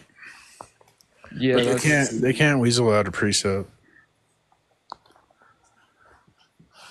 It's ironclad because the strength of precept is it's anti-skeptical. Like if you try, the whole point is if you try to be skeptical of the conclusion, it reduces you to absurdity. So it's an anti-skeptical argument. And we're dealing with people who want to be skeptical of everything. And so the argument just crushes them and they don't know what to do with it. They don't know what to do. And so they just act like, they just do like a hand wave dismissal and act like they ignore it, pretend like it's not a good argument, mock it, anything but address it. What about Islam? What about Hinduism? What about? Sometimes they'll just invent. Oh, so what about the flying spaghetti monster? Is the single unifying principle? or what is that one dude, Spanky? Yeah, Spanky.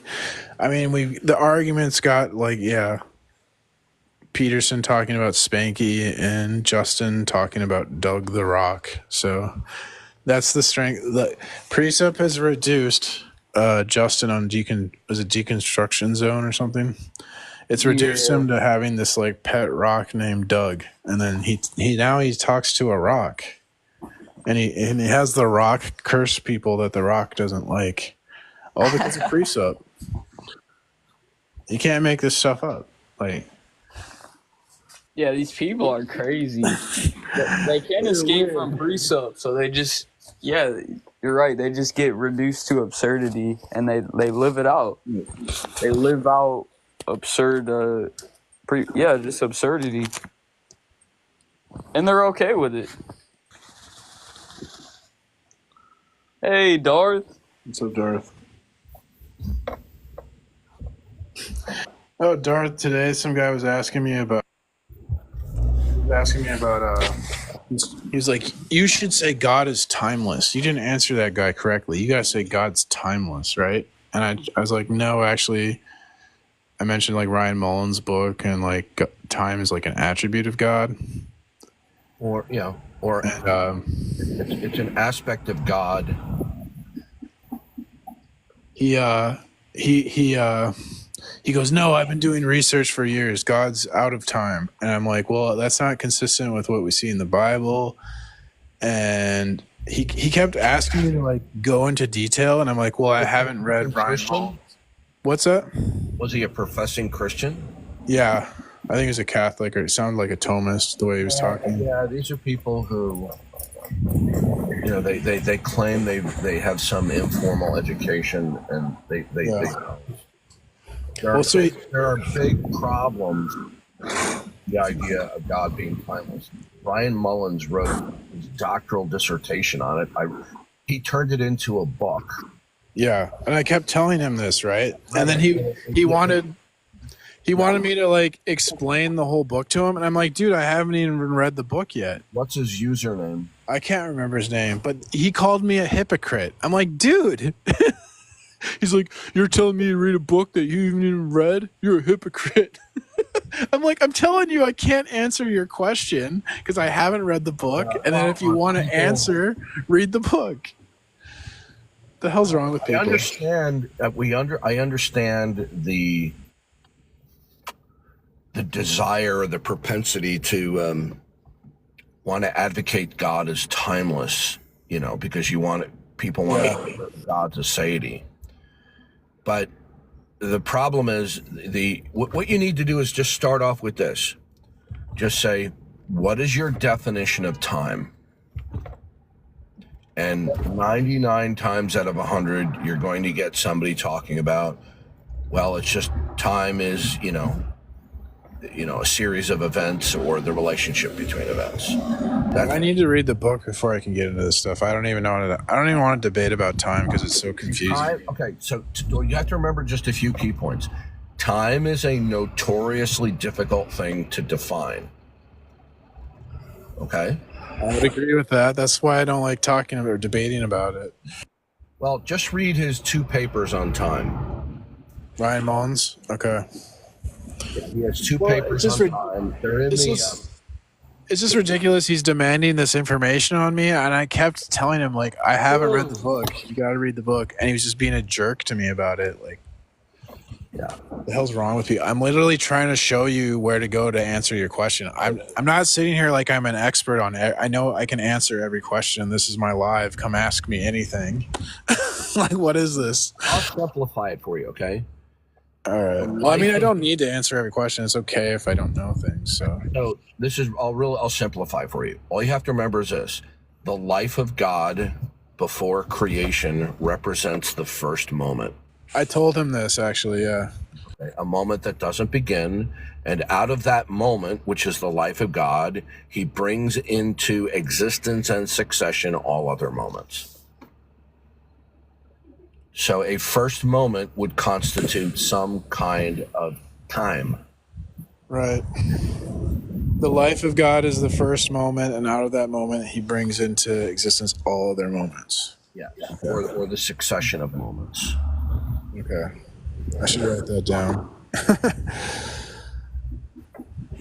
Okay.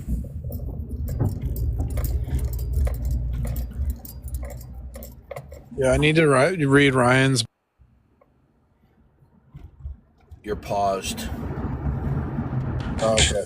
Yeah, I need to read Ryan's book. I have so many books to read, though, and not enough time. That's why I said to you, in the Christmas present, there's a folder, in the theology folder, there's a folder is called R.T. Mullins.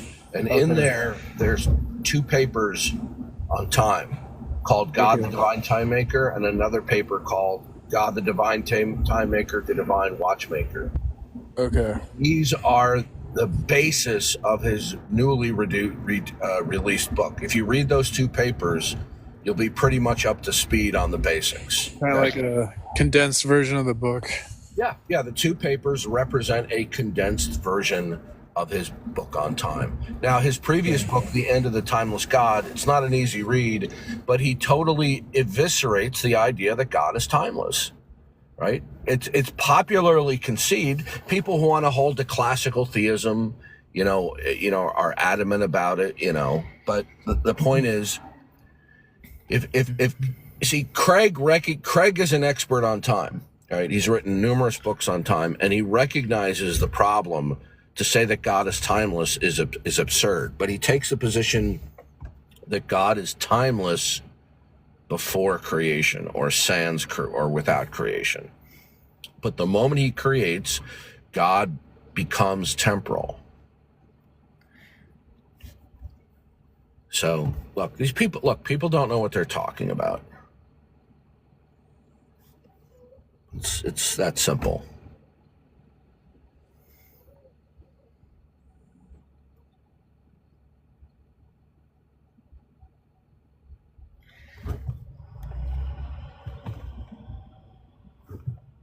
You still there? Yeah, so I need to go get my cat. I'm thinking if God's timeless, there's going to be problems in the Bible. Like, how would he interact with Moses or Job? Have conversations? Wouldn't that be impossible? It's incoherent. Yeah. And then, like, Jesus wouldn't really make sense, too, right? Because Jesus would be in time. A timeless God contradicts the incarnation. What people are conceiving of is that they think that time is a kind of realm that we're in that provides for the change or the progress of events. And because they're trying to preserve the aseity of God, they want to say, they want to think in their minds that, God is not subject to this realm that he has created that we are in, right? But this is a way, this is misconceptualizing the issue of time, okay? So that's why we talk about time is notoriously difficult to define, okay? Say, is time a substance? Okay, is time a dimension? What is time? It's like this in movies too. Whenever there's time travel in a movie, there's like a million plot holes every time. Well, that's Well, time travel is ridiculous.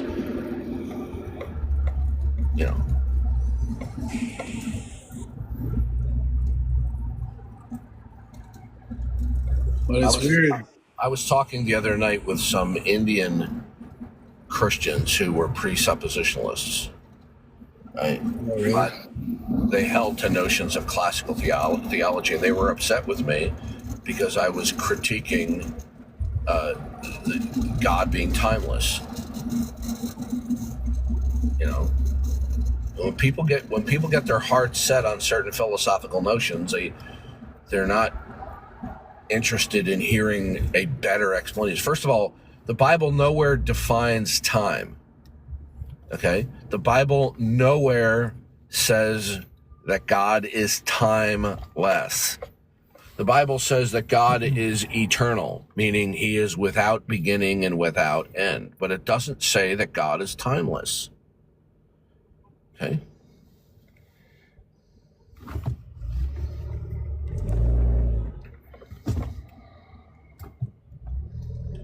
Yeah, if you read those papers and listen to some interviews with Ryan Mullins, that's all you got to do.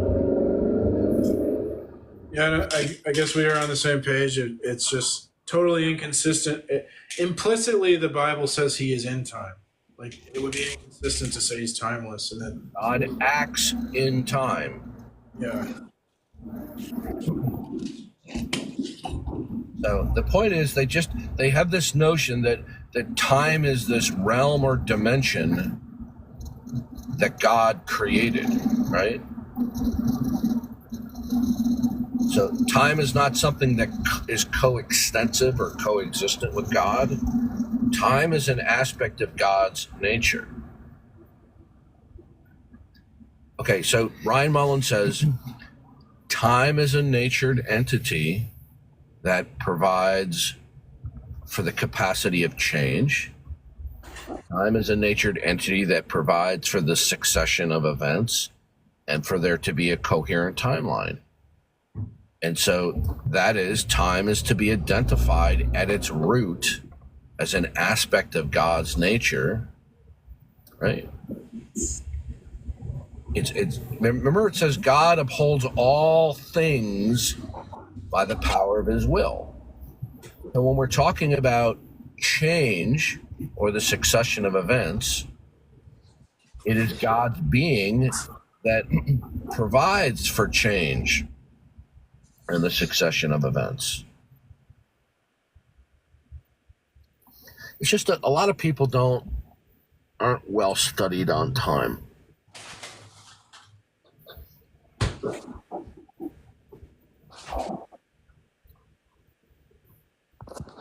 Well, I think they want to say, they think for the purposes of debate, it's like easier to debate to say God's timeless or something in their mind.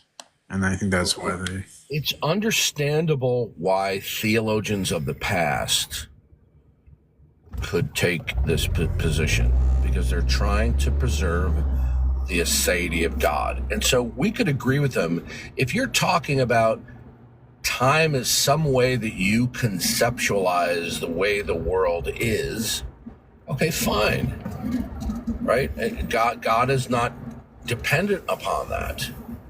But if we're going to have a more robust, intelligent investigation and discussion about time, we can't take such a simplistic approach.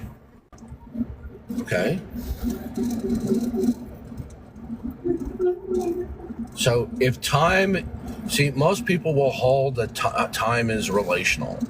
It's the relationship between events. Well, then time is not a thing. It's not a substance. It's an abstraction about the relationship between events. Okay? But that's not something that can be sustained without incoherencies. Ryan Mullins says time is a natured entity that provides for one or more moments. Okay? And that natured entity is God. So time has its origin and its basis in an aspect of God's nature. When is his book coming out? Soon? Like November or something? It's already out. You can get it on on Kindle. His new one? Yeah. Okay. I'm halfway through it, by the way.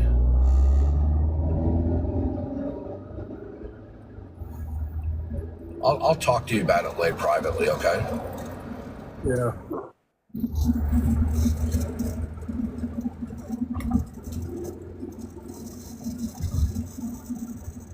Yeah, I'm reading a book about morality right now. It's pretty interesting.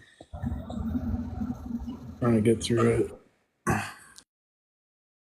Kind of like take it. Sometimes I take a break and then I don't read for a while. Now I'm like kind of motivated to just like I want to get through a bunch of stuff.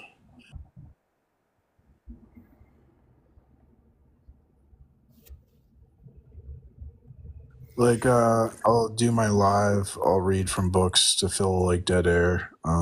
While I'm waiting for people to debate. Remember, that's a good idea.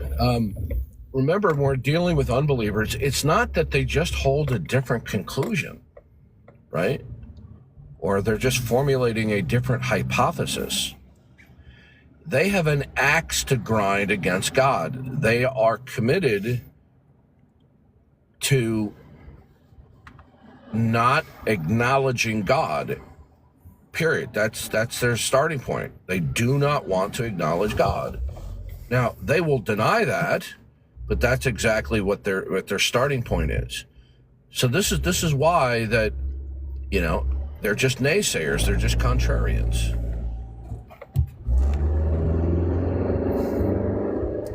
Yeah. See, Romans 1 says they refuse to acknowledge God. It's not that they're unaware of God. They don't want to acknowledge God. So because they don't want to acknowledge God, they confabulate in their mind rationales that are pseudo-philosophical. How many times do we hear over and over again, there's no evidence for God? Okay, so what does that mean? What that means is they're asserting that the world as it presents themselves, the world as it presents itself to them, is that the world is to be reckoned to be independent of God. Okay, how do they justify that? The answer is they can't. That's why when I say, how do you justify that the world is to be reckoned as to be independent from God at any scale? And you know what they say? With like clockwork, they go, I have yet to be presented with evidence or information for God. You're just repeating the same claim. When Romans 1 says they are without an excuse, they are without a defense. When they say the world is to be reckoned to be independent of God, as I articulated, they have no excuse. They have no defense for this.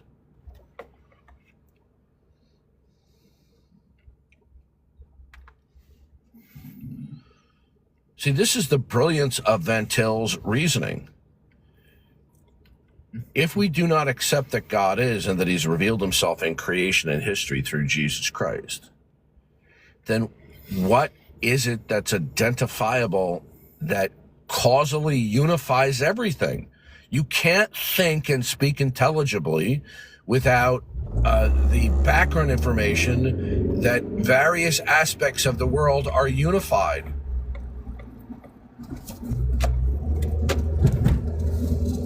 Yeah, so what Darth is saying is that the physical objects that we experience are connected to one another.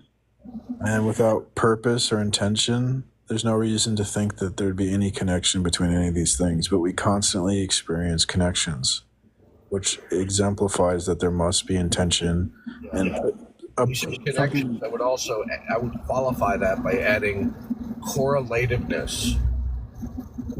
That things are unified in different ways. Neutron says, what do you mean by unified? That's what I was trying to explain. What I mean by unified is that they're connected or correlated in some way. Like the hat is red and the car is red, so the hat and the car share a property. They're connected and they're both red. That's a connection. So that indicates that in purpose. Is the chicken on the farm and on the Empire State Building, are they on the same planet? Are they in the same world? Yeah. Okay. Is the proton and the neutron of the atom, are they correlated, or do they have some type of connectedness?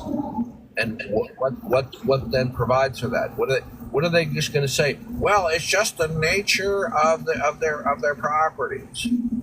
Oh, okay. So in other words, the apparent unity of things in the world are just because everything is reducible to an innumerable number of absolute particulars. And yeah, they share a correlativeness because they're absolute within themselves. How would you know that? You could think of it like without if there's no purpose behind the connections or intention, it'd be like imagine throwing two dice with an infinite amount of sides, and then you expect the dice to land on the same side, the same number, even though there's an infinite amount of possibilities. It's like never going to happen. You see, when we think about our world at any scale, there's unity from the bottom all the way to the top. Okay? So then what actualizes the unity in the world? Because without which, if the unity is only conceptual and not real, then the world doesn't mean anything. Yeah, so it's if we look at the world, we see this order, and it's going to be either our mind. What would Kant say, that our mind imposes the order on reality, or that God intends therefore there to be order in reality? So, if you choose the human mind imposing the order, then when we talk about the order, there's nothing in reality that it corresponds to. It's a fiction. So that means our words don't correspond to reality, and they're meaningless. So when they do speak, we will always be invoking various states, categories, and classes of unity and correlativeness. Okay, what actualizes that? Since they reject that it is the mind of God that is the all-conditioner, okay, what does this? And they have no answer for it.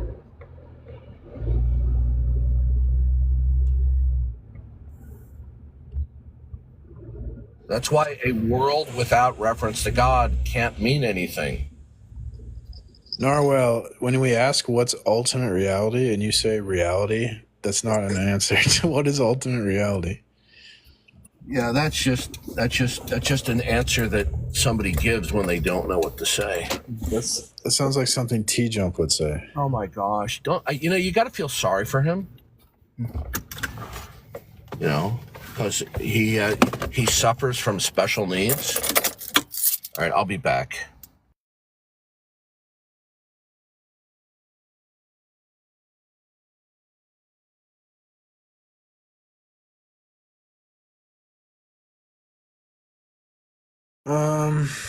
So what do we got here in the chat? I think you're assuming the universe has to have some purpose. Where are you getting that from? We're not assuming the universe has to have purpose. We're saying when we speak words, we're speaking as if the universe has purpose, because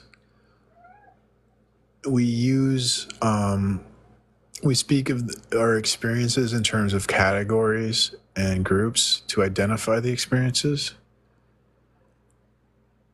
And those categories and groups only make sense if there's a God that is like connecting these properties together or actualizing the categories. If it's just the human mind that's making the categories up, then that means your words don't refer to anything. There's no meaning to what you're saying.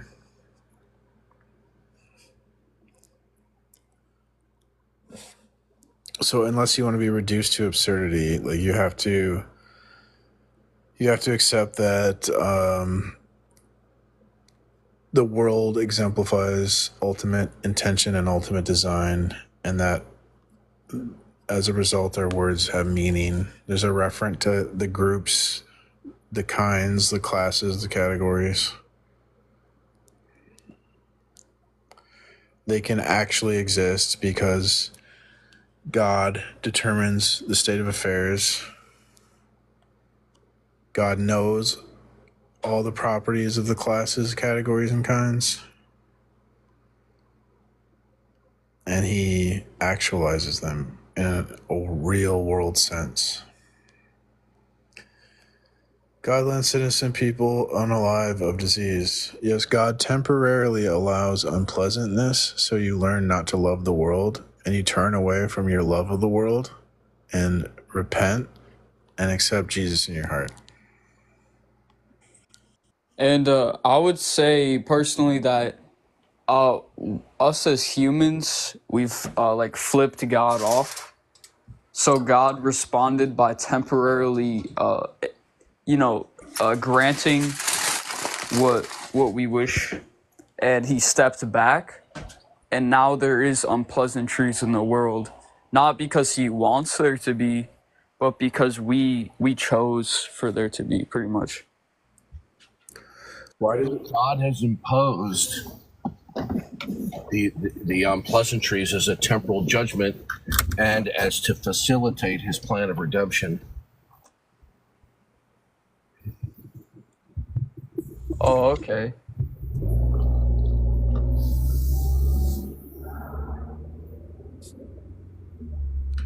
So God purposely chose to all God has to do is to withhold certain aspect of his protective grace, and we will have certain unpleasant states. Okay, the scripture says he upholds all things by the power of his will. But so there can be, let me put it this way. Let me just give you an example. Suppose you don't change the oil in your car, okay? Sooner or later, your engine is going to fail, right? Right. Okay.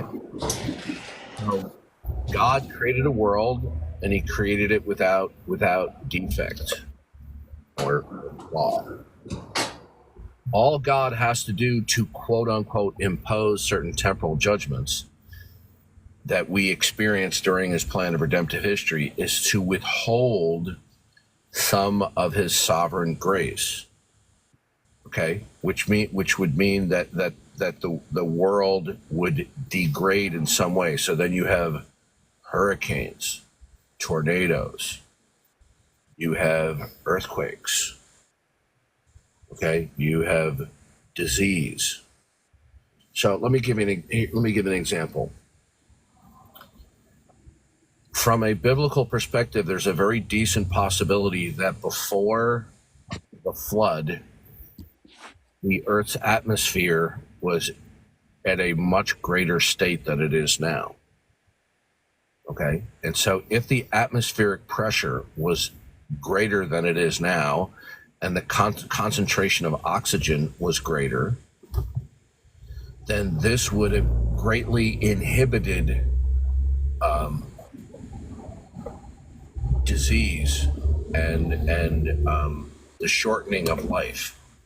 That's why the people before the flood lived for hundreds and hundreds of years, but after the flood, they very quickly, their lives were foreshortened.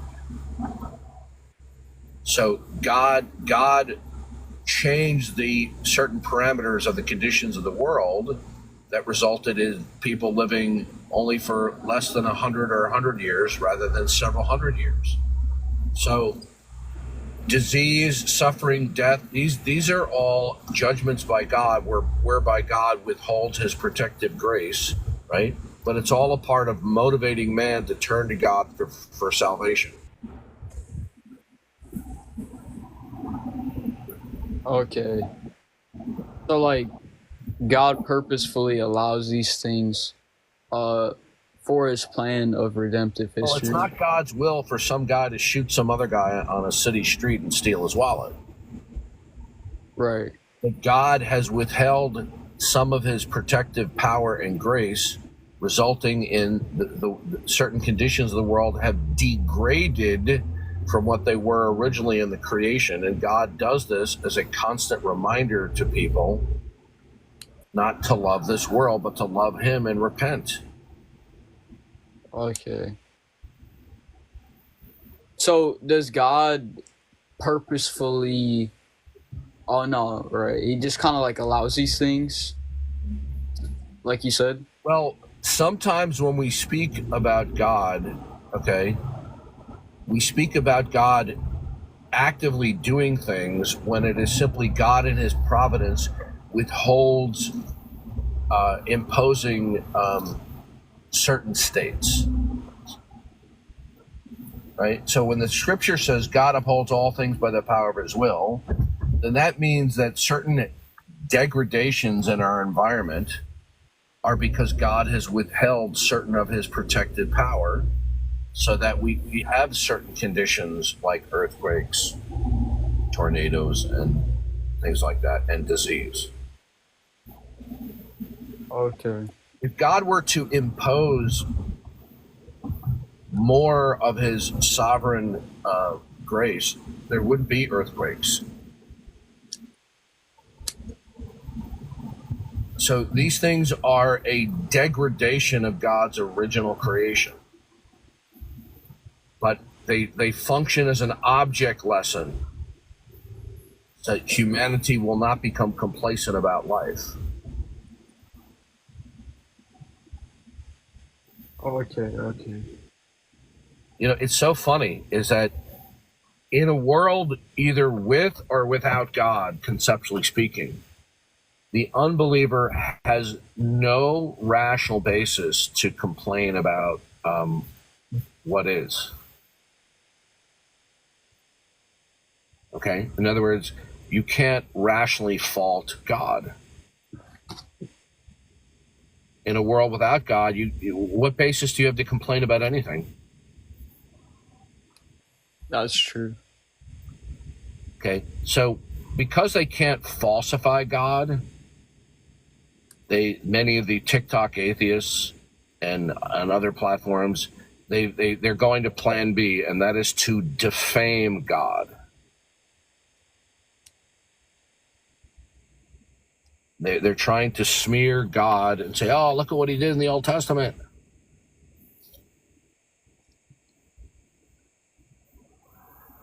You know, my strategy now is to call them anti-Semites when they do that. Anti-Semites. By the way, in my discussion yesterday on the nature of Darwinism and his book, The Origin of the Species, and its relation to race, etc., I got suspended for a week. Again? Yeah. Wait, how are you on here then? Because I immediately appealed it, and they evaluated it, and they concluded that I wasn't guilty of what they said I was, of hate speech. I appealed it, and I checked back in like 15 minutes, and the appeal was accepted. It was Darwin's fault. Yeah, I see. So there's either there's some computer algorithm is monitoring what words are being stated, right? And their algorithm triggers something like this, or there's some human doing this. Look, it's ridiculous. There's nothing that what I said vis-a-vis Darwin, the origin of the species, the preservation of the favored races through the struggle for life. Nothing that I said could have been construed as hate speech. Yet I got flagged. No, I didn't just get warned. They suspended me for a week. That's weird. But it's important that you immediately appeal it. So I didn't ignore the warning. I appealed it. And much to my surprise and delight, it was overturned.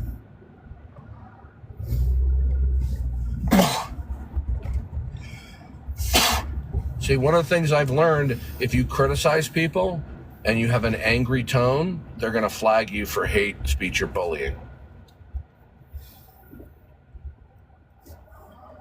That might be when it gets immediately overturned. I wonder if that's like a false flag, because I've had that happen too. So like maybe people just don't like us or false reporting us.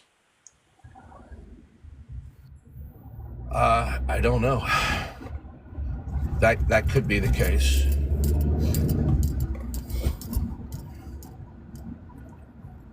Well, we definitely have people that are not very fond of us. So, well, do you recall the French Revolution?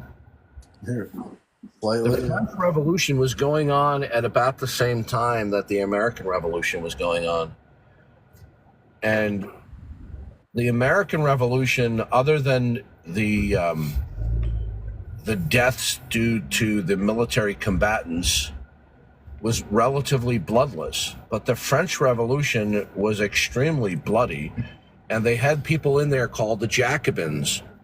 And if you disagreed with them politically, they would literally unalive you by removing what's above your shoulders.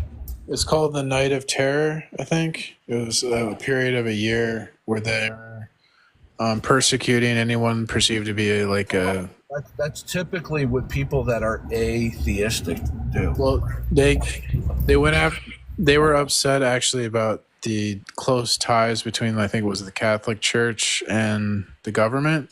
But you have to remember this, that deism is a kind of quasi-atheism. You know what they did? They made because I think before them, the revolution, it would have been like Catholic was the state religion, and they changed it to the cult of reason. They called it the cult of reason. Exactly. What does that remind you of, huh? What does that remind you of? Yep. The cult of reason. You think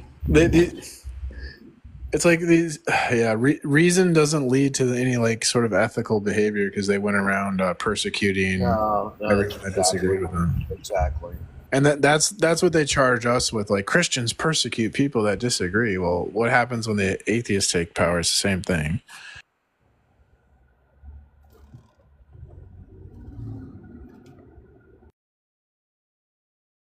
It's all a matter of who has the power, and the power corrupts. Even if you have good intentions going in. That's why Gandalf refused the ring. Oh, Darth dropped. And even Frodo got corrupted.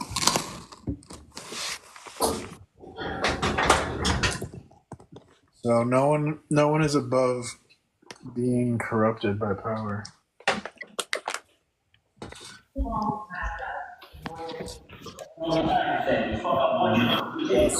Oh shit! Sorry, I didn't mean to join. Well, I need to do some cooking and eating, and I've been streaming for a while, so I'll probably just end the live here. So thanks for coming, Sela and Darth. God bless everyone, and atheists, I wish you well. Of course, God bless you, bro. Thank you for always having me up. Yeah, right on. Later, man.